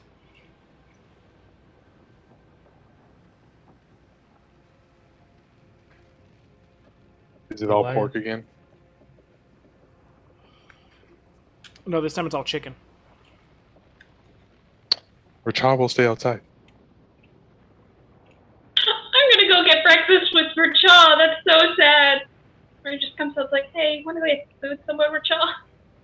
It's one of those things where he like just walks in and like revolving door walks right Yep. back out. 180s on a foot, like in between mid step. Just nope. Warren walks up to Bryn with a chicken leg he's working on. It's like, where did Rachel and Nori go? Well, let's see. One's a bird and the other's a vegan. There's bread. Does Amric remember how last night ended for him? Nope. Something about the club, and then night. Okay, in that case, Amric will not follow Rachel and Nori. He'll stay with the rest of the group. How'd you sleep, Amric? You feel super refreshed. Really good, but I had a little bit of a headache this morning. Yeah, Definitely, probably the best sleep I've had in a while. It looked like you knocked out cold.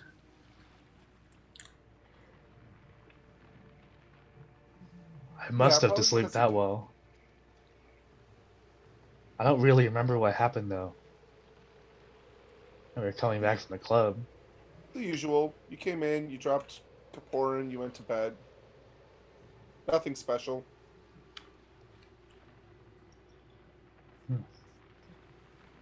Oh well, must have drank too much. I think we all did last night. As he takes another bite out of his chicken. Porn, as you kind of like raise your hand to your head, you didn't notice that like the back of your hand was like a slight tinge of blue. And as you kind of like reach up and like wipe your forehead with it, there's now this like slight tinge of blue across your forehead. And as you guys are like looking at him, the blue starts to spread until eventually he's all blue.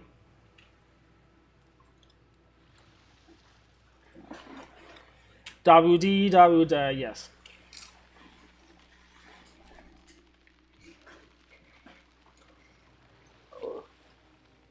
And the blue little window in the blue Corvette. Kaporin, you got something on your face. Did you do anything other than drink last night? I sang, we drank, I had a conversation with Illinade, paid for a prostitute, drank some more, got high on some drugs. A normal Tuesday. I don't think I got anything out of order. Can I? What was Bryn's reaction to that? Because she was the only one who didn't know who was still here. This. No. Yeah. Face palming right now. Head.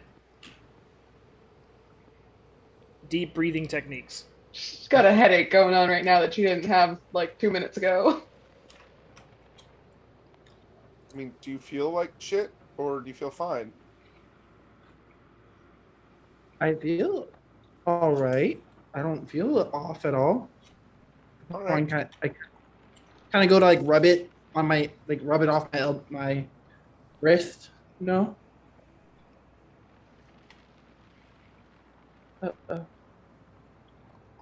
I don't know what this is, but I feel okay.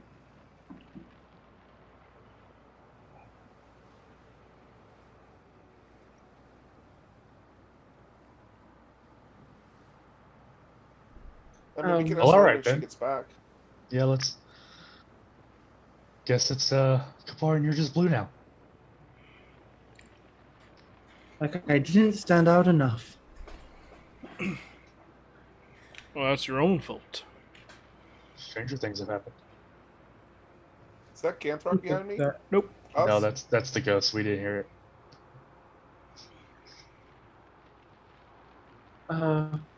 What? I said stranger things have happened, Kapar. Come on, keep up. What? Do I see anything? Nope. No, I just sounded like someone was sitting right in front of you and talking to you.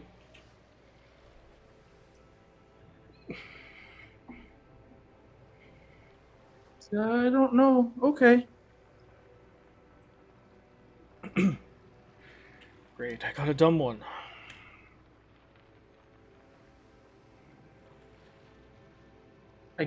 Wait, what? I'm not dumb. Nobody said you were. Did you not hear that? I think he's lost it. I think there's still some drugs in his system. I don't think my spell worked very well. I guess I'm just hearing things. Weird.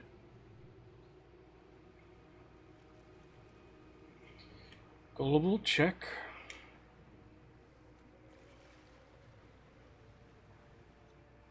Look at his face. He's being weird again. Holly, maybe you should try to cast it again. I mean, I don't really want to waste it if it's in his head. I mean, I can't cure mental illness. I'm not mentally ill. Not gonna work on him. Excuse you. Wait, who is that? Horn stands up from the table. Do they have a psych ward in this town? I'm not playing, you guys. I hear someone talking to me. Bryn just eating her chicken. Bryn's like, why the fuck did I get stuck with these guys? Why is Nori not here having to deal with this shit too? I'm just like going through. It's like I could help a lot of this, but I'm gone. Ooh, the exaggerated robot she's gone. she's definitely gone now. Yeah, Nori and Richard is having some peaceful little brunch off to the side. Exactly. Having some eggs or something. Wait a second. Okay, Kaporin. So you said you're hearing voices. Yeah, I'm. It called me dumb. Then it said your spells definitely wouldn't work, and Does this have anything to do with your loot appearing in your hand out of nowhere last night? It did what? what do you mean? Oh, Amrit tried to play the lute, and he was just really drunk and passed out. And then all of a sudden, the lute was in Kaporin's hand.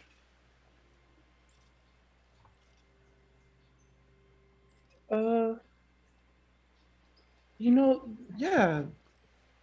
Well, it was returned to me. It came back to me. Might have to So kill the nosy you're one. able. Don't So kill you're- him. Wait, what? I don't know what's going on. I kind of pull the loot up to my front. It's like, what's going on? Can't tell if he's grown a conscience or gone crazy. Maybe both?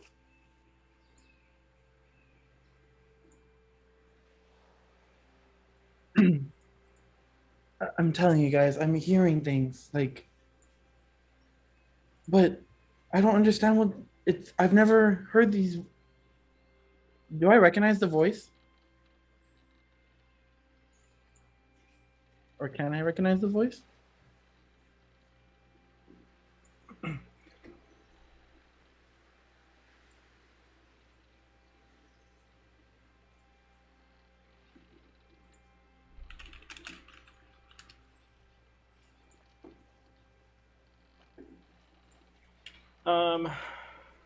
Polly, make a charisma saving throw.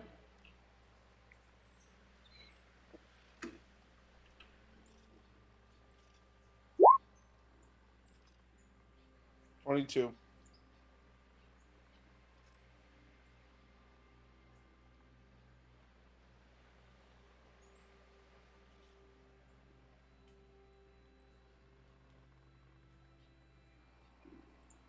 And That's actually, it's with amazing. disadvantage. Because it's from the loot. As you moved the loot in front of you and you look down at it and you're talking to it, you see the. He's got his hands over it, but he's not playing anything, but the loot starts to play. 13. So you just chill out, you vibe out, you calm down. You're questioning towards this. You kind of don't care anymore. You're just like, whatever. Honestly, I never did.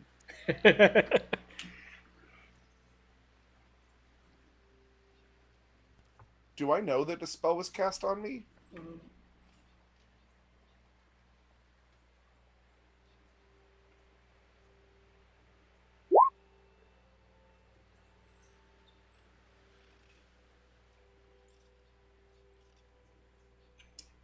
Technically, you weren't a hostile.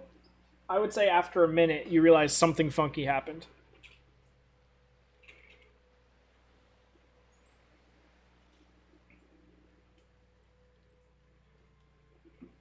Everyone just chilled out.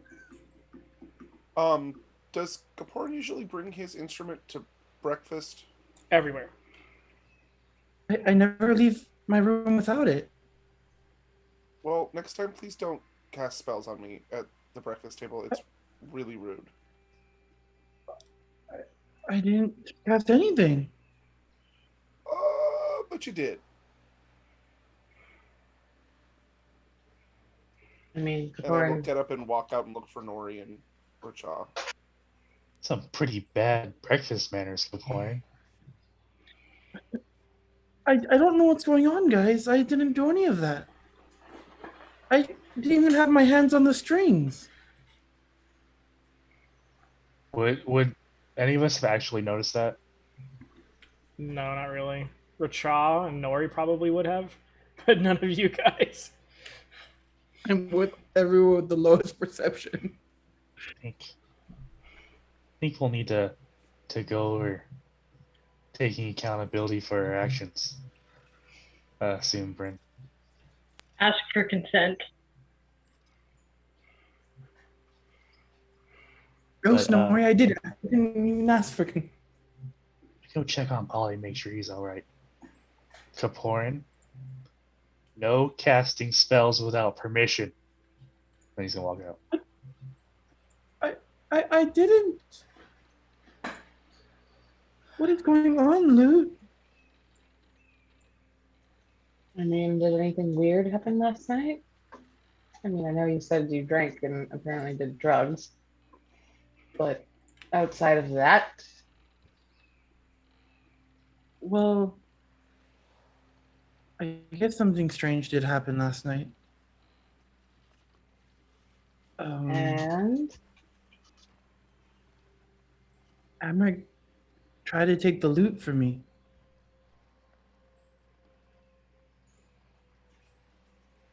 okay, he was trying to borrow it. What? And he passed out. I don't know how much information I can divulge. Just You're fine. I'm good. Okay. And then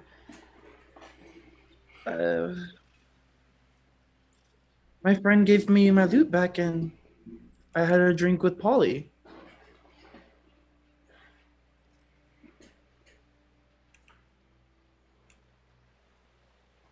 Not to be rude, Kaporin. Was it Racha that gave you the loot back? This doesn't sound like it was Polly. And Amric was passed No. out. Rachel wasn't there with us. My friend who gave me the loot. The guy who gave you the loot. He gave it to me again. The one that disappeared. Yeah, that one.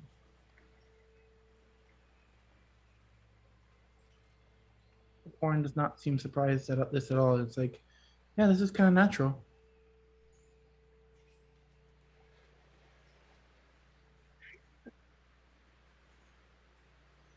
He gave me my loot after Amric tried to play, and here we are now.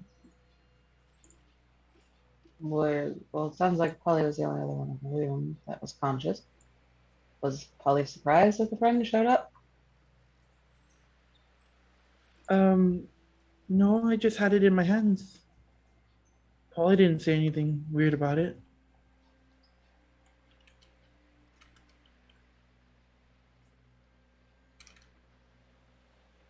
Didn't he just say it was in your hands? Does that mean he didn't see where that is? I'm not sure if he saw. I mean, it's been a while since you got the loot. Is he the one he said it was him? Is he the one who's trying to talk to you now? I mean, I had a conversation with him on the beach that one night, but I haven't spoken to him since. Well, now that you say that, can I say, does the voice seem familiar to me, Val? No. Okay. Even the voice I'm hearing currently doesn't remind me of anyone.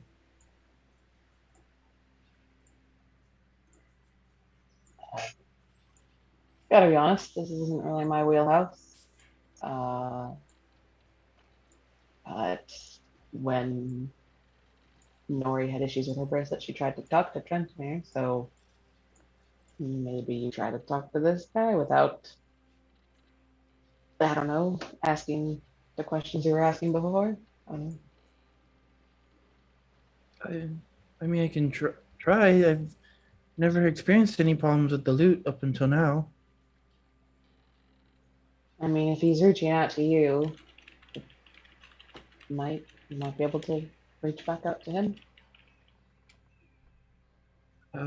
I'll try.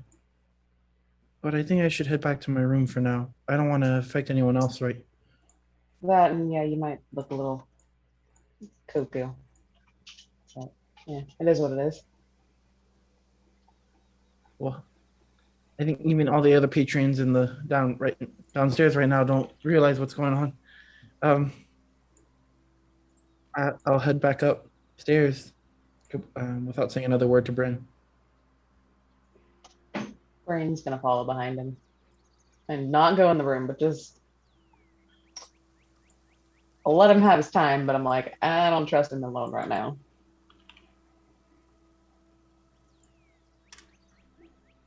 When safely in the room, Kaporan puts up his magic dome of safety.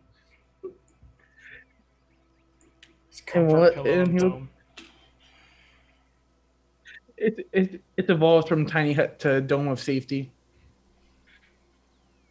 Dome of safety and comfort. I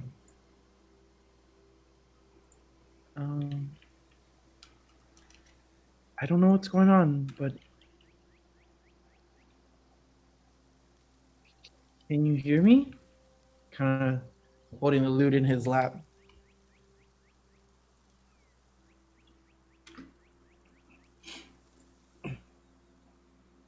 Nothing. Nothing.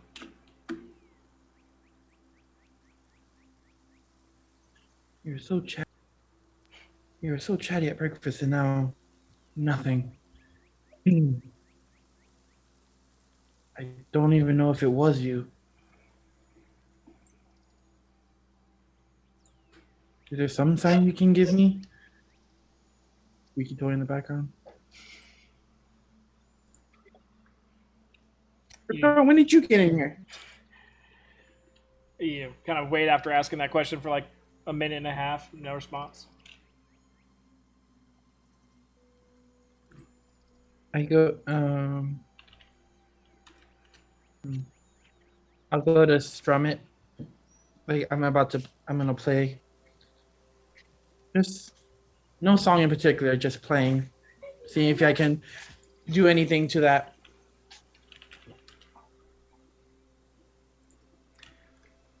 I mean, you strum it, you play some musical notes. Nothing seems to change.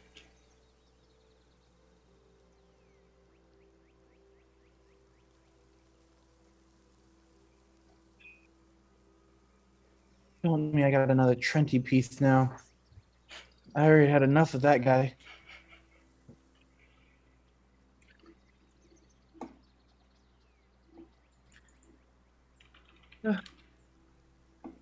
Well, it's gone quiet again. I don't know if that means anything good.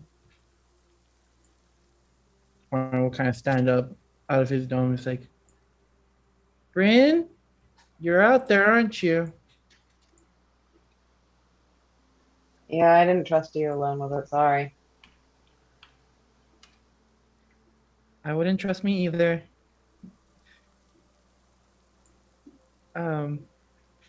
But I'm not getting anything. Even trying to play it doesn't seem any different.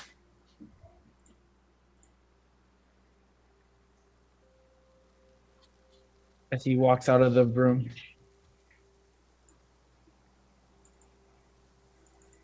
Gotta be honest, Kapar, I'm really not the best one to talk about this. I don't know, maybe he just wants to talk when he wants to talk. I don't know. Definitely he should find Nori or Illinade, maybe? Or someone. Someone with a little bit more magical knowledge than me. But do you believe me, Bryn? I didn't cast anything on Polly. Sure. Warren just kind of sighs. It's like, you don't. I don't think he would do anything intentionally malicious. You know, it if it is a ghost or something in there, then maybe they made you do it. Maybe it was them. I don't know.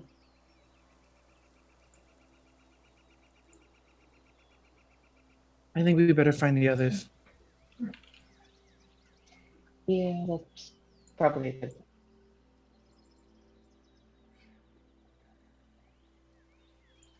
From there, Kaporin and Vernon run off to find the others. Roger that.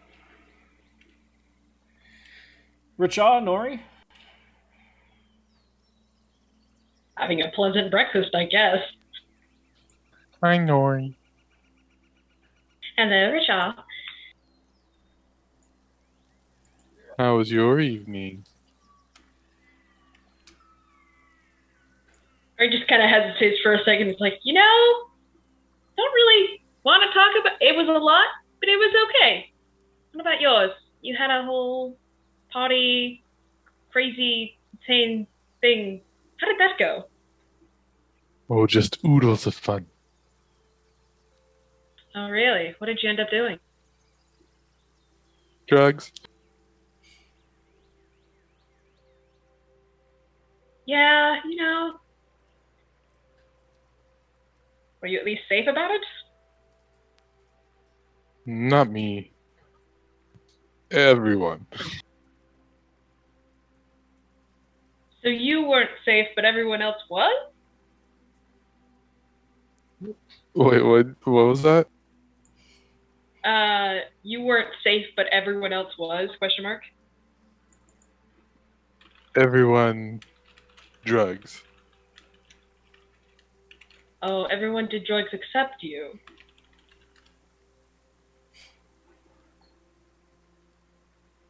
That's something that good. Glad you had a couple. And I'll actually hold it up to her.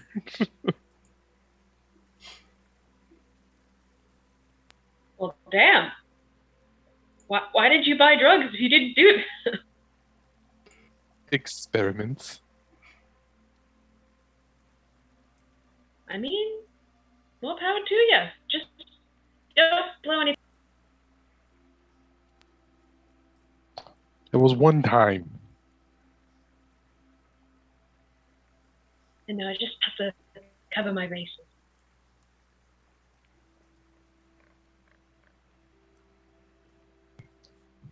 How about you?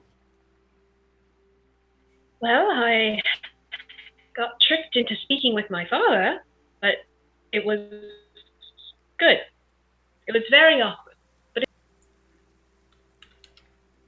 and then had interesting conversations with Tiva Avita, my mentor, and learned some stuff. Arix and Avita are dating. Still not sure how I. Gross adult sexy time. I don't even want to think about it. Yeah, that's probably a good plan. Agreed.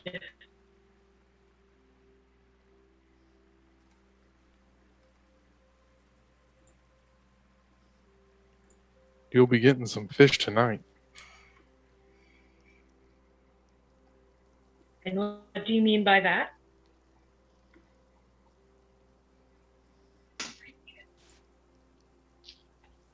Just repeat it. We're both awkward. He's just louder. Arx planning on revenge?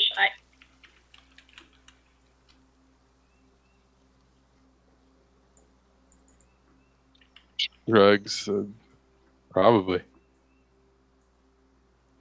That would make sense. Yeah, I'm not looking forward to that. Avita and I did play a prank on him. Apparently he's terrified of eels. Ironic. How so? He'll just sort of like poke at the crystal on your neck now again, or Yeah, it's like it's back to its little diamond shape on my neck.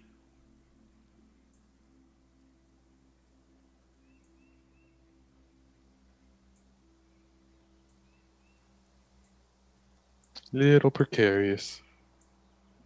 Yeah, I'm not a fan of it either. But, kind of hard to talk to. I heard kind of hard and then it cut off. Kind of hard to talk to the guy. Tell me about it. Do I need to stab something?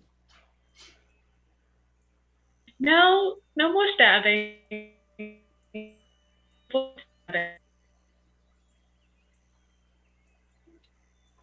No more stabbing robot. On your... Fucking damn it. Sorry. You're good now. Yeah. I'm really sorry. And then you're looking...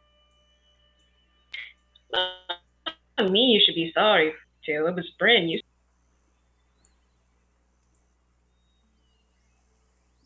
Yeah. Feel bad though. You were trying to do something good. And hey, it worked. Sure.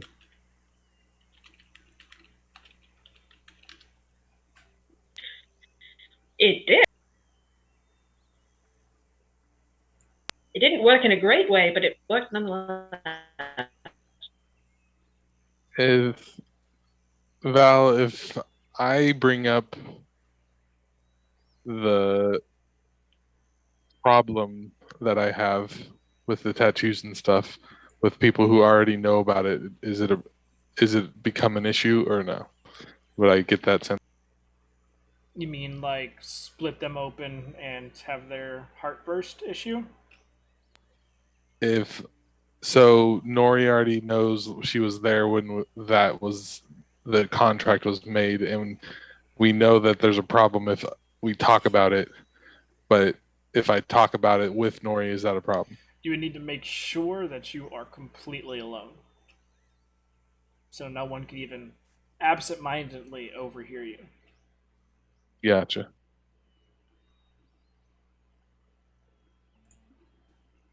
4th of July and blood. Wonderful. Just people around us start just splitting open. An absolute massacre.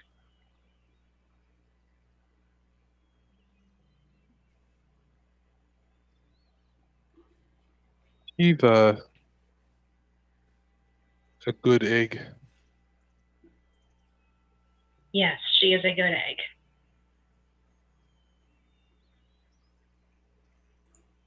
Can be a bit of a shit starter, but she's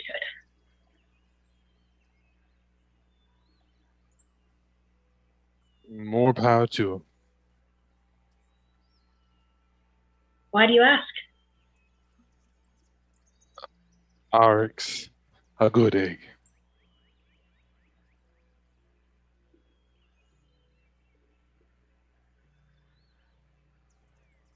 Yeah, he is.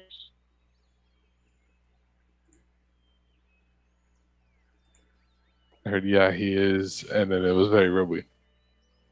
That was all I said. I said, yeah, he is. It sounded almost exactly the same. That's awesome. But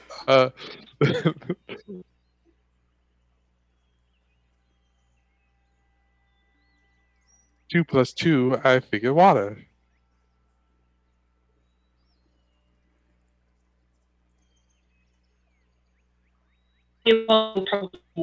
But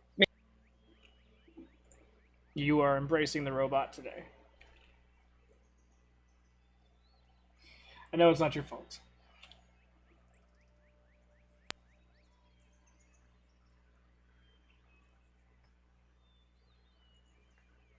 Okay, bye.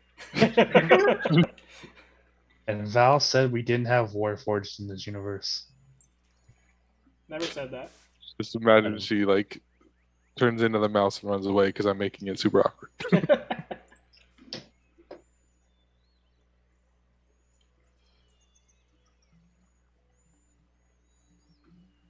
So while that's happening,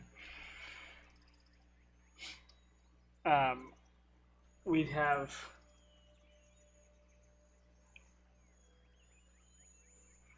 Kaporin with Bryn up at the room at the inn. You guys are starting to come down.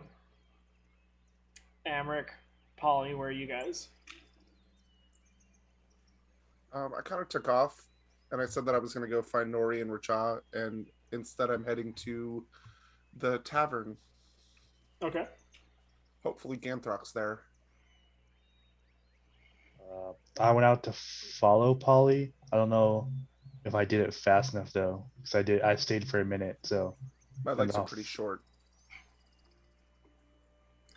Luckily, there's not a whole lot of people moving too thickly between the streets here, so Polly's pretty easy to spot out, even if you are a bit behind.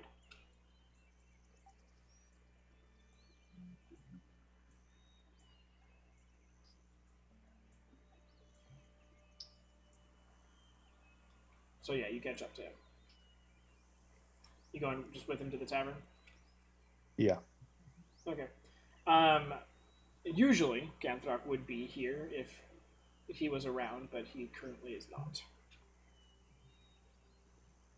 I'll grab a couple rounds and sit down with Amric. So did he cast shit on you too? I didn't feel him cast anything on me,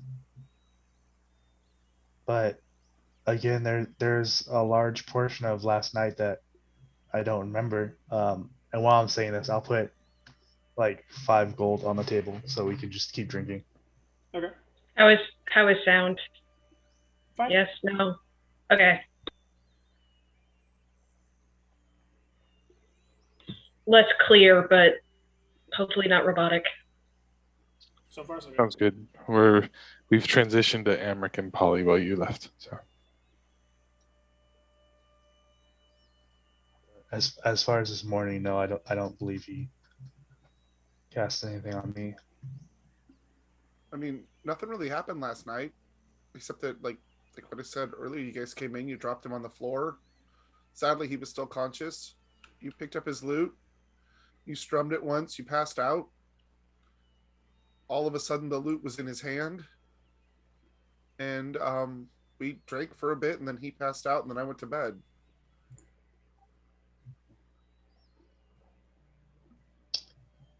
It's kind of strange because I know I definitely drank a lot,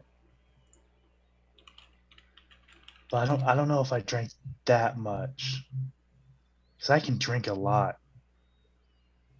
I mean, did somebody put something in one of your drinks? You did take drinks from strangers. I took 1 drink from Kaporin.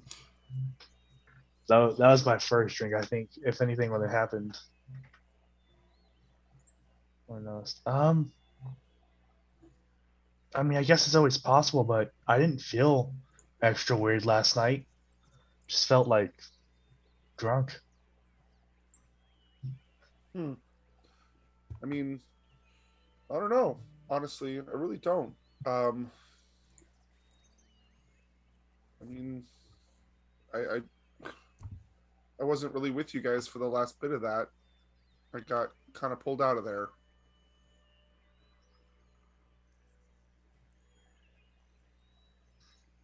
Well, nothing really happened until we got.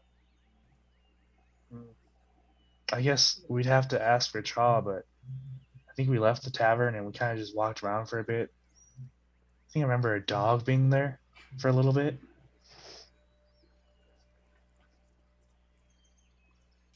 Dogs are cool, I guess. Remember what kind it was? Maybe we could backtrack or something. Said it was a Shih Tzu. Okay.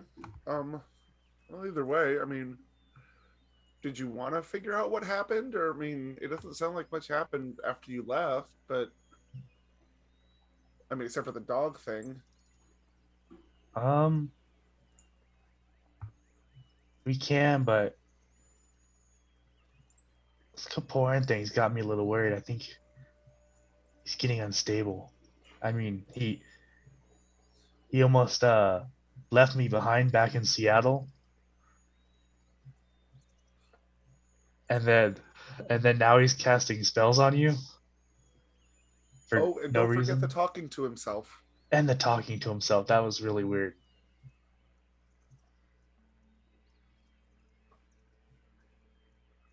I mean, I haven't been around you guys long enough to know much about you, but I know that that's kind of weird for pretty much everybody. Yep. I mean, everyone's got their gods and stuff, but it's kind of private. Definitely not just start talking in the middle of the dining hall.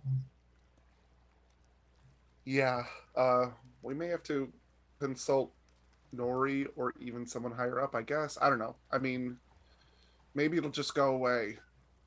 I don't know. Sometimes that actually happens. We'll have to make sure to keep an eye on him. If he does keep getting worse, we definitely don't want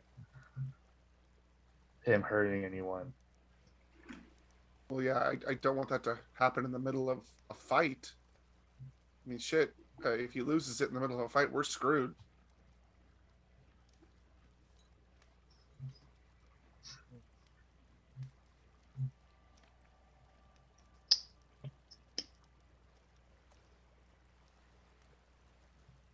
But I will continue drinking. Okay. I will drink alongside him. Bryn, when Kaporn comes out of his room and you see him, the blue is starting to fade from his skin, and his regular color is starting to slowly come back. It's a little splotchy at first, but eventually, over time, he's back to normal. I'll let him know that's happening as he looks a little better. Mm-hmm. One of the main things that you didn't realize, because the blue was sort of the overwhelming situation, but his normally slightly pointed half-elf ears come back. They were, now thinking about it, back when he was blue, they look to be more normal and human-like.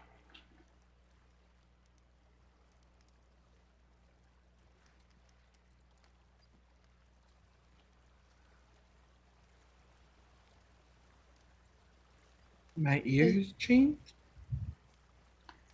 They're fine now. I guess so. I guess so.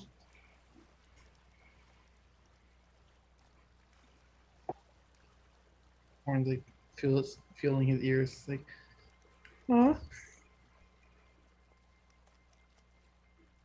Well, I'm glad the blue's over.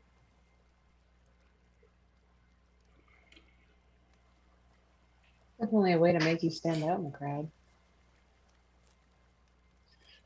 Me being 6'6" enough, I think I stand out quite well, but I mean, you're also right. Definitely need to find Nori them.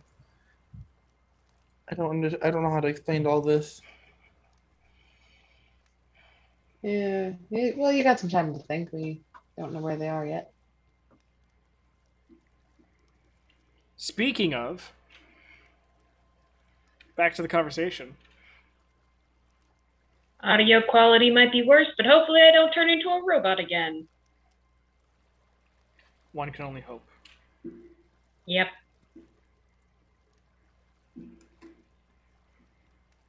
I'm just gonna blame it on my brother's computer. Or Cha, like he's just ending a joke, goes, it's kind of stuck on my britches. And Nori does laugh.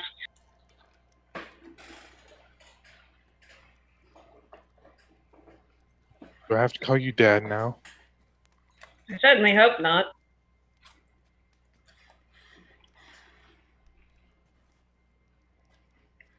Arix? Oh, don't even joke about that, please.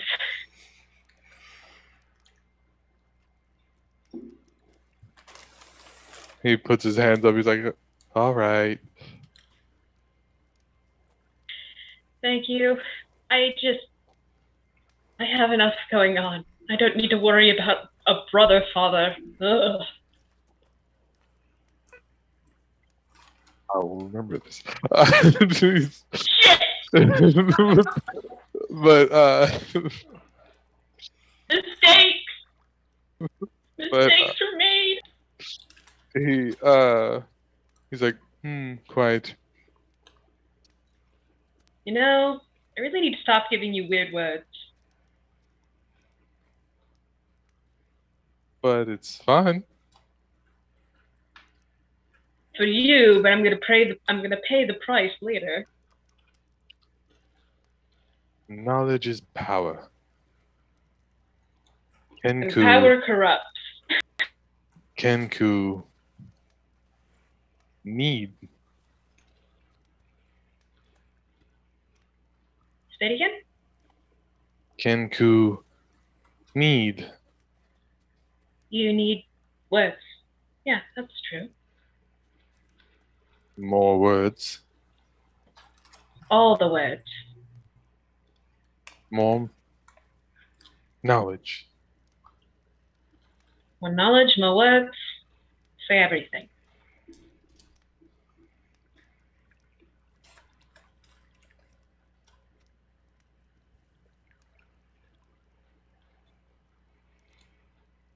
I feel like I should teach you other languages I know, just for the heck of it. Nah, I already know them. All right. Suit yourself. In Draconic, he says you'll have to fuck the queen for that. I have no idea what you're saying. Just thumbs up. And with this, you see decently tall walking through the crowd, a Kaporin and Bryn looking for you guys. Fancy a game of hide and seek? You want to hide?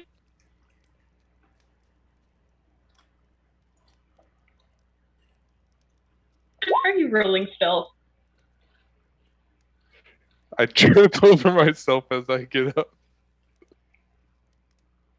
Mary just like shakes her head.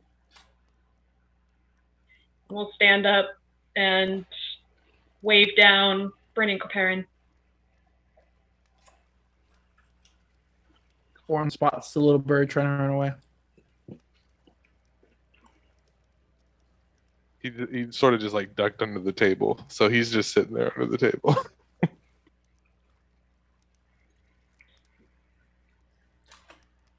Oh, there you two are. Is Kaparin's skin still kind of blue? Or is it back to normal? Normal. You guys finished breakfast? Faster than I would have liked it, but I'm kind of having a dilemma here. I didn't even know I knew that word. What kind? My skin turned blue. I started hearing voices. The lute played itself. I don't know what's going on 100%, but it cast something on Polly. Would I recognize the spell? Yeah. Oh. It cast one of its spells on Polly. Calm emotions? I don't know why, but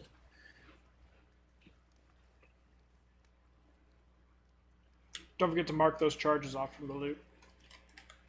okay. Nari kind of looks at Kaparin. I feel like she's known him long enough to tell when he is lying, but this feels very genuine. So she kind of looks up at him and goes, "Okay. How worried are you about this?" No, that's a stupid question. We might need to talk to someone higher up if you're thinking your skin turned blue.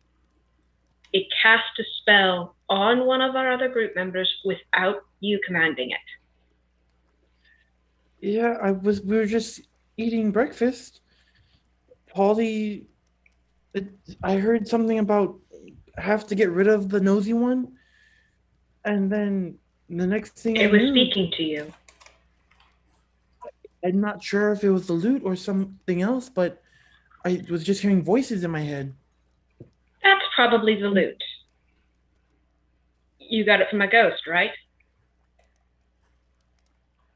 Yeah, my friend, yeah. was afraid this would happen. Okay.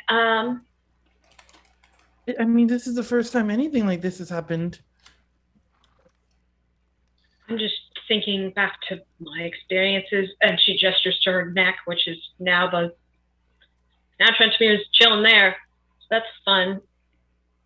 What? He's cast spells, not spells, but whatever that. No, she's not going to say that. She's very afraid of accidentally triggering it.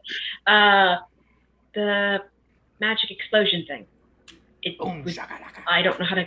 Yeah, that one. You hear that from underneath the table? Thanks, Rachel. The table gets rocketed up and... No, I'm just kidding. That'd be amazing. Rachel would be overjoyed. 17 people die. We should probably talk to someone who has a more in-depth knowledge of curses in the arcane. Alrighty. I might also want to fill you in that I did see my friend last night, and Arix tried to play it. Amric. You were on drugs last night, weren't you? Yeah. I mean, Polly helped me with that when we got back, but... Nori ducks her head under the table to look at our lovely bird friend and go, how much, what was the extent of his inebriation?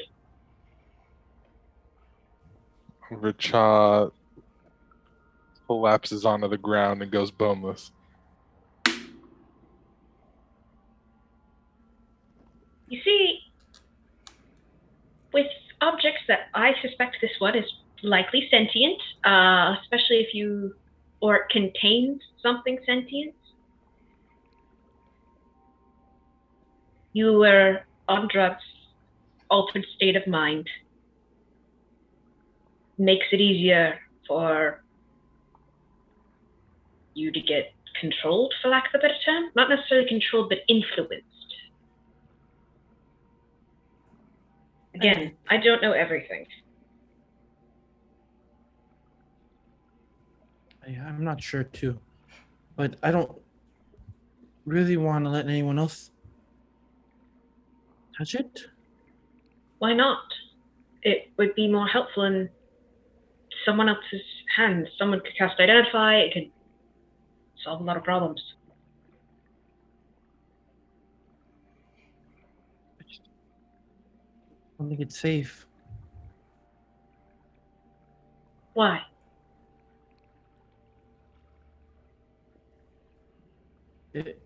I think it put Amric to sleep last night. It put him to sleep. So he took it from you, and it knocked him out, and you were given your loot back?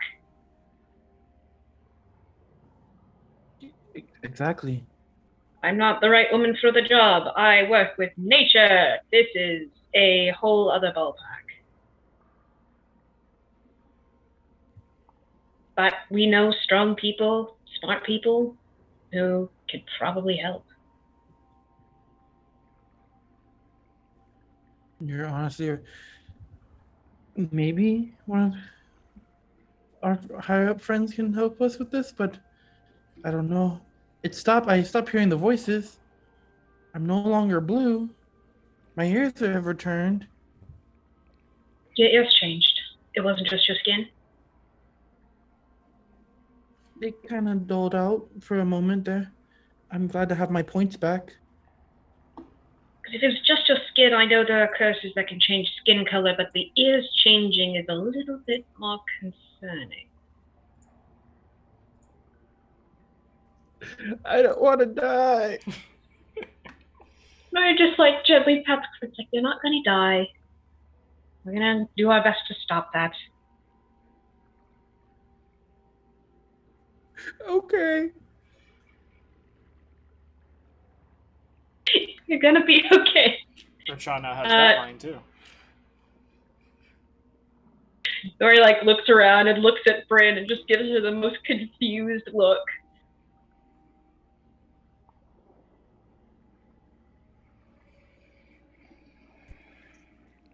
Yeah, I don't know. Also, sorry, my headphones have been stupid, so I was trying to fidget with those for a little bit there. It's all good.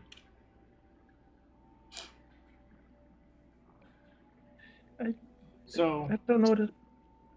Polly and Emmerich, as soon as Emmerich goes away. Emmerich staring deeply into his mug, trying to get over his hangover. I heard my name right as I was leaving. He snaps back. You guys are kind of not startled, but there's a bit of a commotion in like the corner of the tavern as a very messy mop of bright blonde hair and long pointed ears kind of pokes its head up at the other side of a booth and kind of like as Arik starts to drag himself out of the booth. The main serving woman here kind of like goes over and just puts a bucket underneath him and pats him on the back, and he's just like and like finds her arm and like puts a gold coin in her hand and just oh.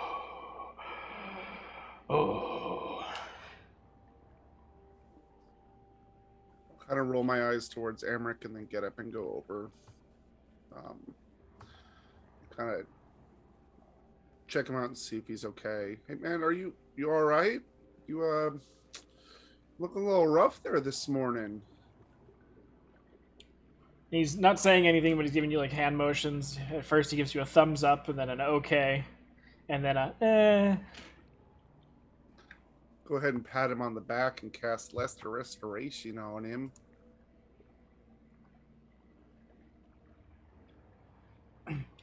The initial casting kind of sent a little bit of salsa to the back of the throat.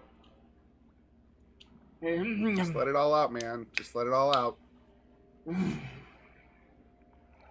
Oh.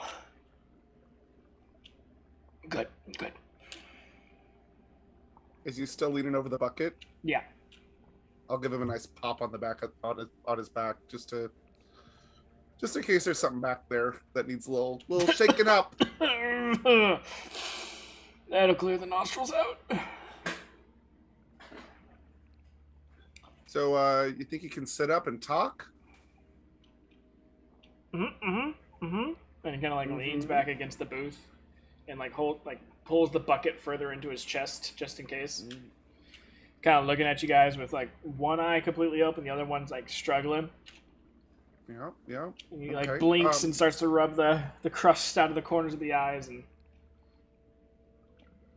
morning. Looks like you had it rough last night.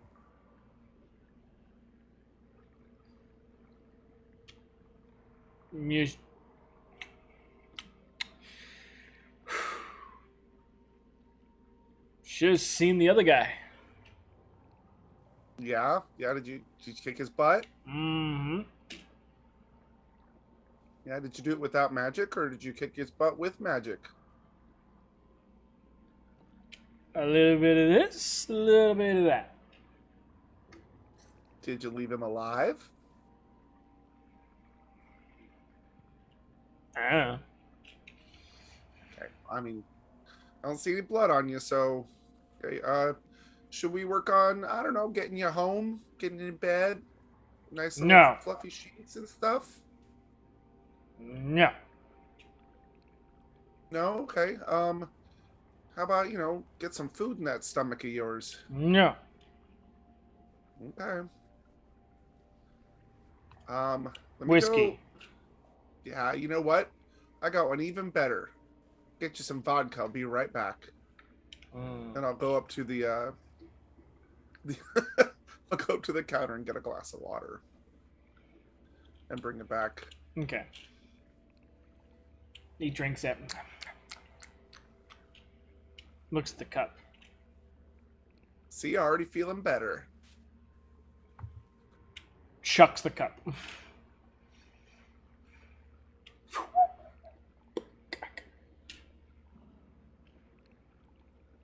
God, I hate taking care of drunks on my days off.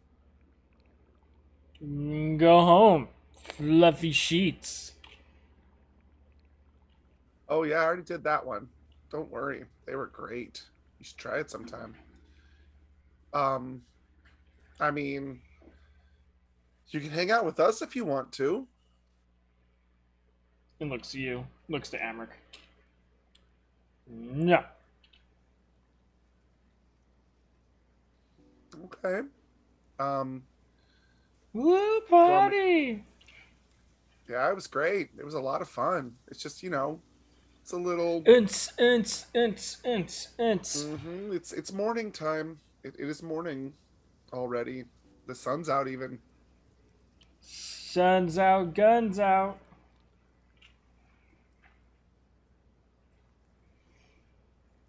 In my head, I will step away for a second. Okay. And in my head, I will cast Sending to Nori. Hey, found your brother. He's in a way. You want to maybe come over to the tavern and help out? He's a little gone. Almost like your connection when you try to send to Otis feels like something is blocking. Fuck, I didn't walk far enough away. God damn this guy.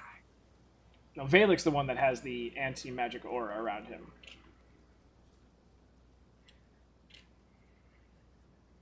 Ark's just a little wizard boy. Does it feel like somebody stopped my spell? On her end, yeah.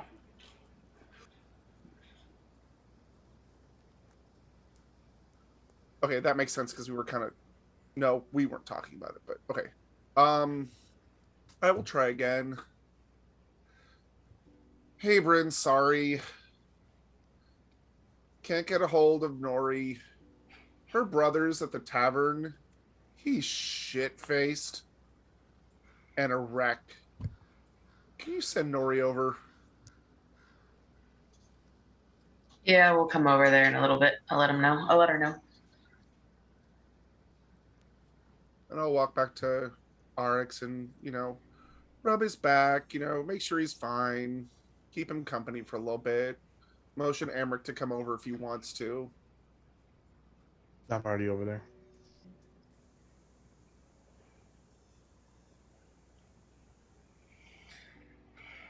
And Arix is kind of just heavy breathing, starting to nod off to sleep again. Still holding the bucket. Do you tell me about this? Nori, I think Arx needs a little help. Molly tried to call you, I think, and it didn't go through. But I think he's at the tavern with your brother. Doesn't sound great. Oh dear. All right. So change of plans. Let's go see if my brother is okay. And Nori will head over. Okay. I don't want to have to worry about my brother, father. Please don't. As you guys start moving. Just does a smile and squinty eyes. You guys start moving. You're not too far away from the tavern, so it's only like a 5-minute trip. Arx kind of starting to nod off into the bucket again. And then you guys hear commotion in the rafters directly above the table. And as soon as you start to hear it, it almost sounds like grinding or scratching. All of a sudden, poof, onto the table is a red fox. And Arx, pretty. And starts scratching the ears of the fox. Who's this?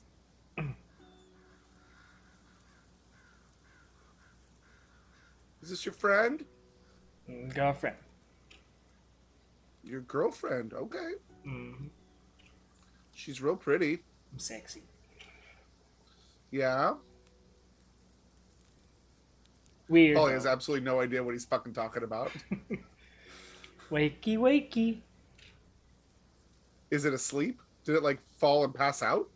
It probably moved around in its sleep and then fell while it was sleeping and is still sleeping. Is it hurt at all? Doesn't seem so. Okay. Arx is just scratching it behind the wakey wakey. Wow, you are full of surprises today. He goes, shh, and then goes and takes 2 fingers and puts it over the nostrils of the fox. It takes a couple seconds, but then the fox like freaks out and wakes up. And as it does so, it morphs into Avita, who... Luckily, she's quick, even in her state currently. But there's a brief moment where, as she transforms, you realize, oh, she's topless. And everyone starts to avert their gaze as she and creates a new shirt over herself.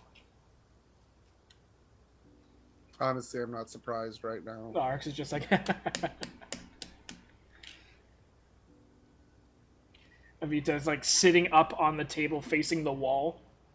And Do I know who this woman is? She's slow. I don't think so. And she slowly starts to turn. Good morning.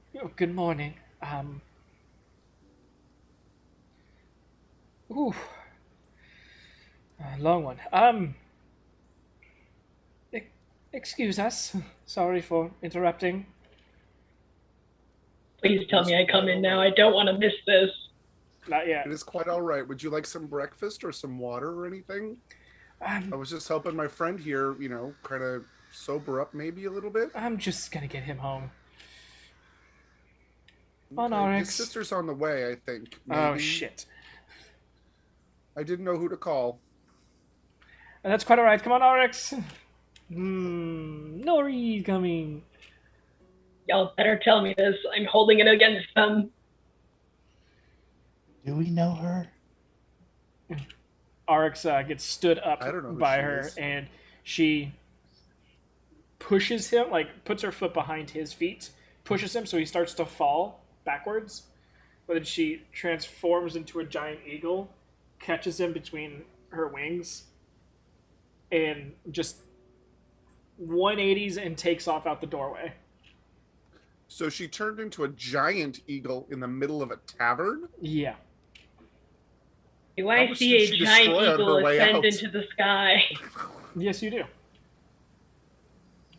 You guys turn a corner and maybe about 2 minutes worth of walking ahead, you just see a giant eagle pelt out into the sky.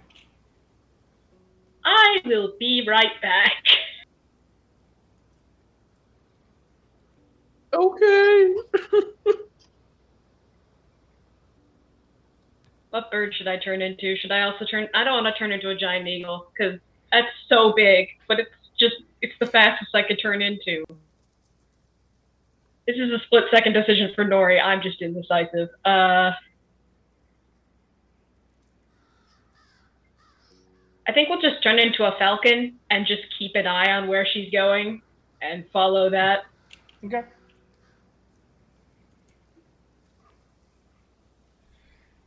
So you take up and into the sky, following them around a little bit as she's bobbing and weaving until she gets over the academy grounds and starts to swoop down in. And as you follow, I'll stop. I know I'm not supposed to go there. As you follow, you lose sight of her. She just disappears.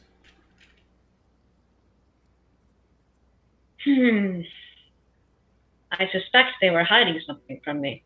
Okay, Nori's going to fly towards the tavern, and I suspect the door is very much open. Yeah, it's double doors. Nori will fly through and look for Polly. Well, by this time, the entire group's all together besides you. A couple tables are overturned. mentally to Polly, and Nori goes, "Sorry to invade your mind. I'm just kind of a bird right now. What did I miss? I saw my mentor fly away after you called me about my brother being in a state." Drunk brother, drunk girlfriend flew away.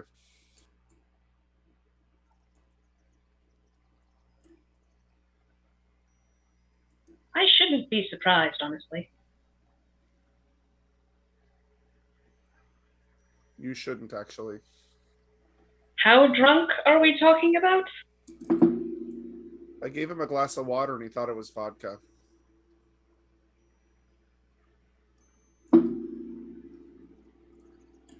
I am so sorry, Polly. It's what I do. Yeah.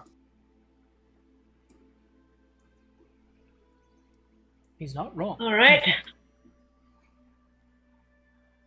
Yeah, I guess Nori turns back into herself. Okay. Is Kaporin still weeping? Is what?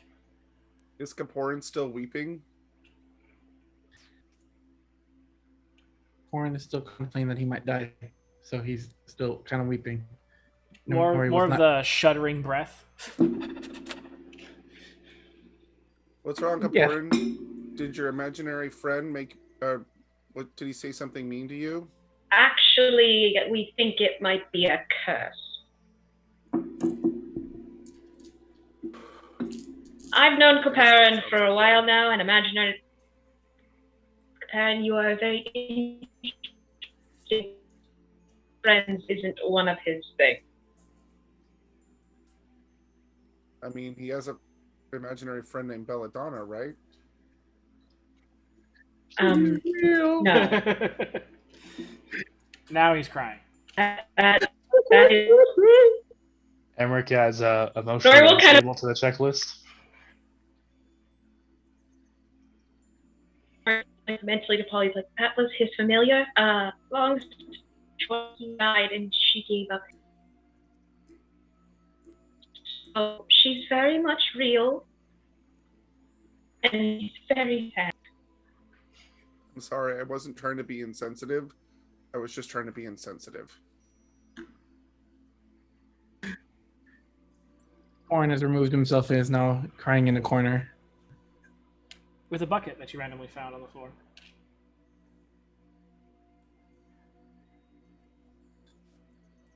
Okay. A bucket in one hand, Belladonna in the other, and he's... Oh, where's the loot? I was back. I suggest avoiding touching it. I don't want to get near that thing. Neither do I. I should probably find someone with a more in-depth knowledge of the arcane. Unfortunately, well, you know, Arx is fine, but there are other people who would be more knowledgeable in cursed artifacts. Yeah, funny though, I can't get a hold of them. Speaking of, I can't get a hold of you either. Nori will slowly point to the purple gem on her neck. That wasn't there yesterday. Wasn't it around your wrist yesterday? Yeah, he's been moving. Does that happen a lot? It shouldn't. It started out... I received it from my mentor as a necklace 2 years ago, and about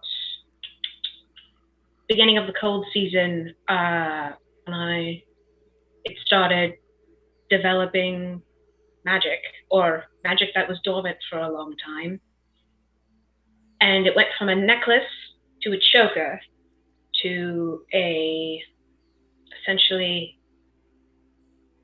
a thin bar that was embedded in my neck, and then a bracelet, and now it's this. After its short stint on Emmerich. That's right. Well, I mean, personal experience, when it moves, it means it's either getting stronger or weaker, because that's what happened to Vinny. It got stronger and it moved in. It went from a bracelet to a bracer. Yeah, when it got stronger, it went from little diamond to straight line across my neck. So maybe you're doing something wrong. Like, I don't know, not doing what it wants? I'm doing the best I can. I'm not a great warlock. I didn't super sign up for this. This was given to me and I didn't know what it. For sure. No, I'm not blaming you. I'm just saying, like, I mean, if you want it to get stronger, from my experience with other people, you kind of have to do what it wants. You said that you talked to it, right? I did. I've talked to him twice. It's only been twice. You might want to do that more often. The problem is that the most recent time I tried to talk to him, it was right after I essentially gave it a larger piece, powered it up. I didn't contact him, I contacted my brother's father. I didn't mean to. That was not my intent. I didn't even know I could do that. But I did. How did you do that? Like, you just touched it and talked to it, or did you focus on it, or meditation? Because I've talked to a piece before. I mean, it was a really big piece, but I have talked to a piece, and I literally used sending and just thought about it. Like, thought about a piece of him and used sending, and there he was. Is there a specific piece you were thinking about? Well, I mean, I was thinking of the piece on Vinny, but this one was a really big piece nearby, so I'm assuming that it was strong enough to, you know, get the larger signal or give out a larger signal, I guess. Yeah, mine's rather small in comparison. Yeah, but I mean, I don't know how close Kazariak is, but I mean, it's worth trying if you can do it. I mean, maybe you can find some place that's not, well, I don't know, like, is there a place around here that's like, I don't know, like the room last night that we set you up in, kind of anti-magic, something like that.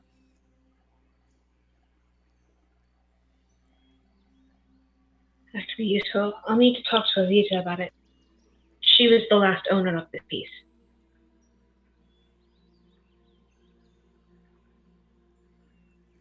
But I think she evidently just flew away with your brother.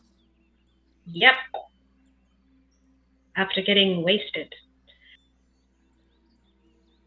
So I'll let them heal up and then tease them about it. But just the fact that when I contacted my brother's father, it was incredibly frightening. I couldn't respond, and then he pulled me. Do you know the spell Drain? Nope, not heard of that one. Essentially, you can drag someone into a dream with you. There's two ways you can go about this dream.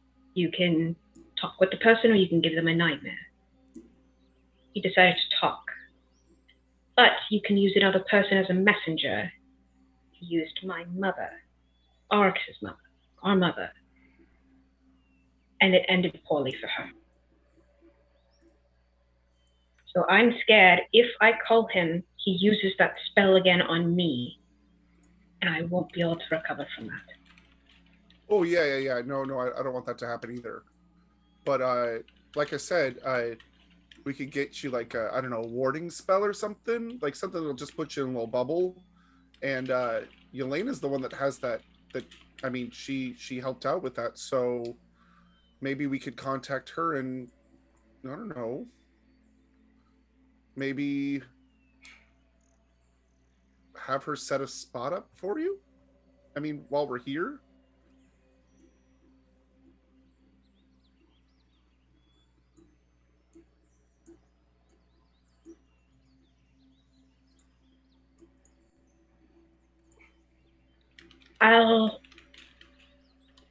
Later. Yes, but later. Yeah, just think about it. I can always hallow someplace too. I don't know if that'll help any, but I can make it, kind of holy and stuff if that eases your mind. It actually won't work. Rashi, she hallowed a room, and I tried to go in it and was stopped with the arm.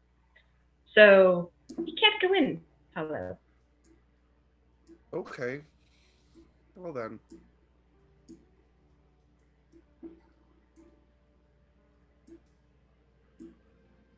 We'll put a pin in it. Yeah, let's put a pin in it.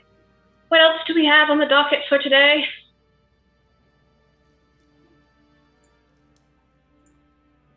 Something equally as frustrating.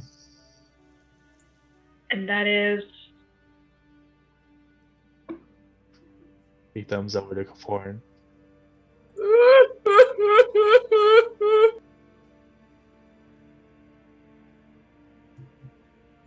And that's where we'll end tonight's session. Oh boy, what did I set in motion? What? Yeah, Not fun. Like 4 or 5 sessions ago, I was looking at my character sheet. I'm like, oh wow, I have the loot proficiency. I should do something about that. Don't worry, the loot will do something about that. I wanted to wait till we were out of town, and then I was like, I'm drunk. Let's make a bad decision. Just be glad it didn't one-shot you. Oh god, I don't want to know what happens if you one-shot someone. Anyway. I was totally expecting to have to be revivified by a folly. At least you had the cleric in the room with you. Also, does the cleric have the diamonds? I have my own diamonds now. Alright, cool.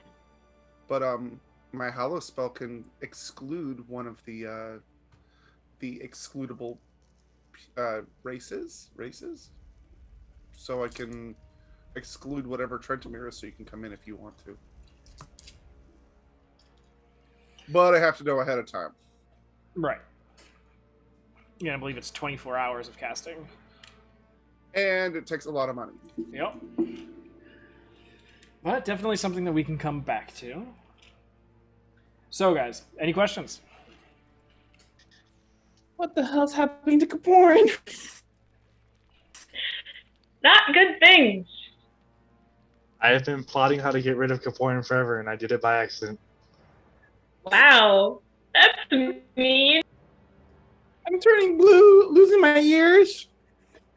The loot's... Something's talking to me. You're becoming the much less cool version of the Hulk.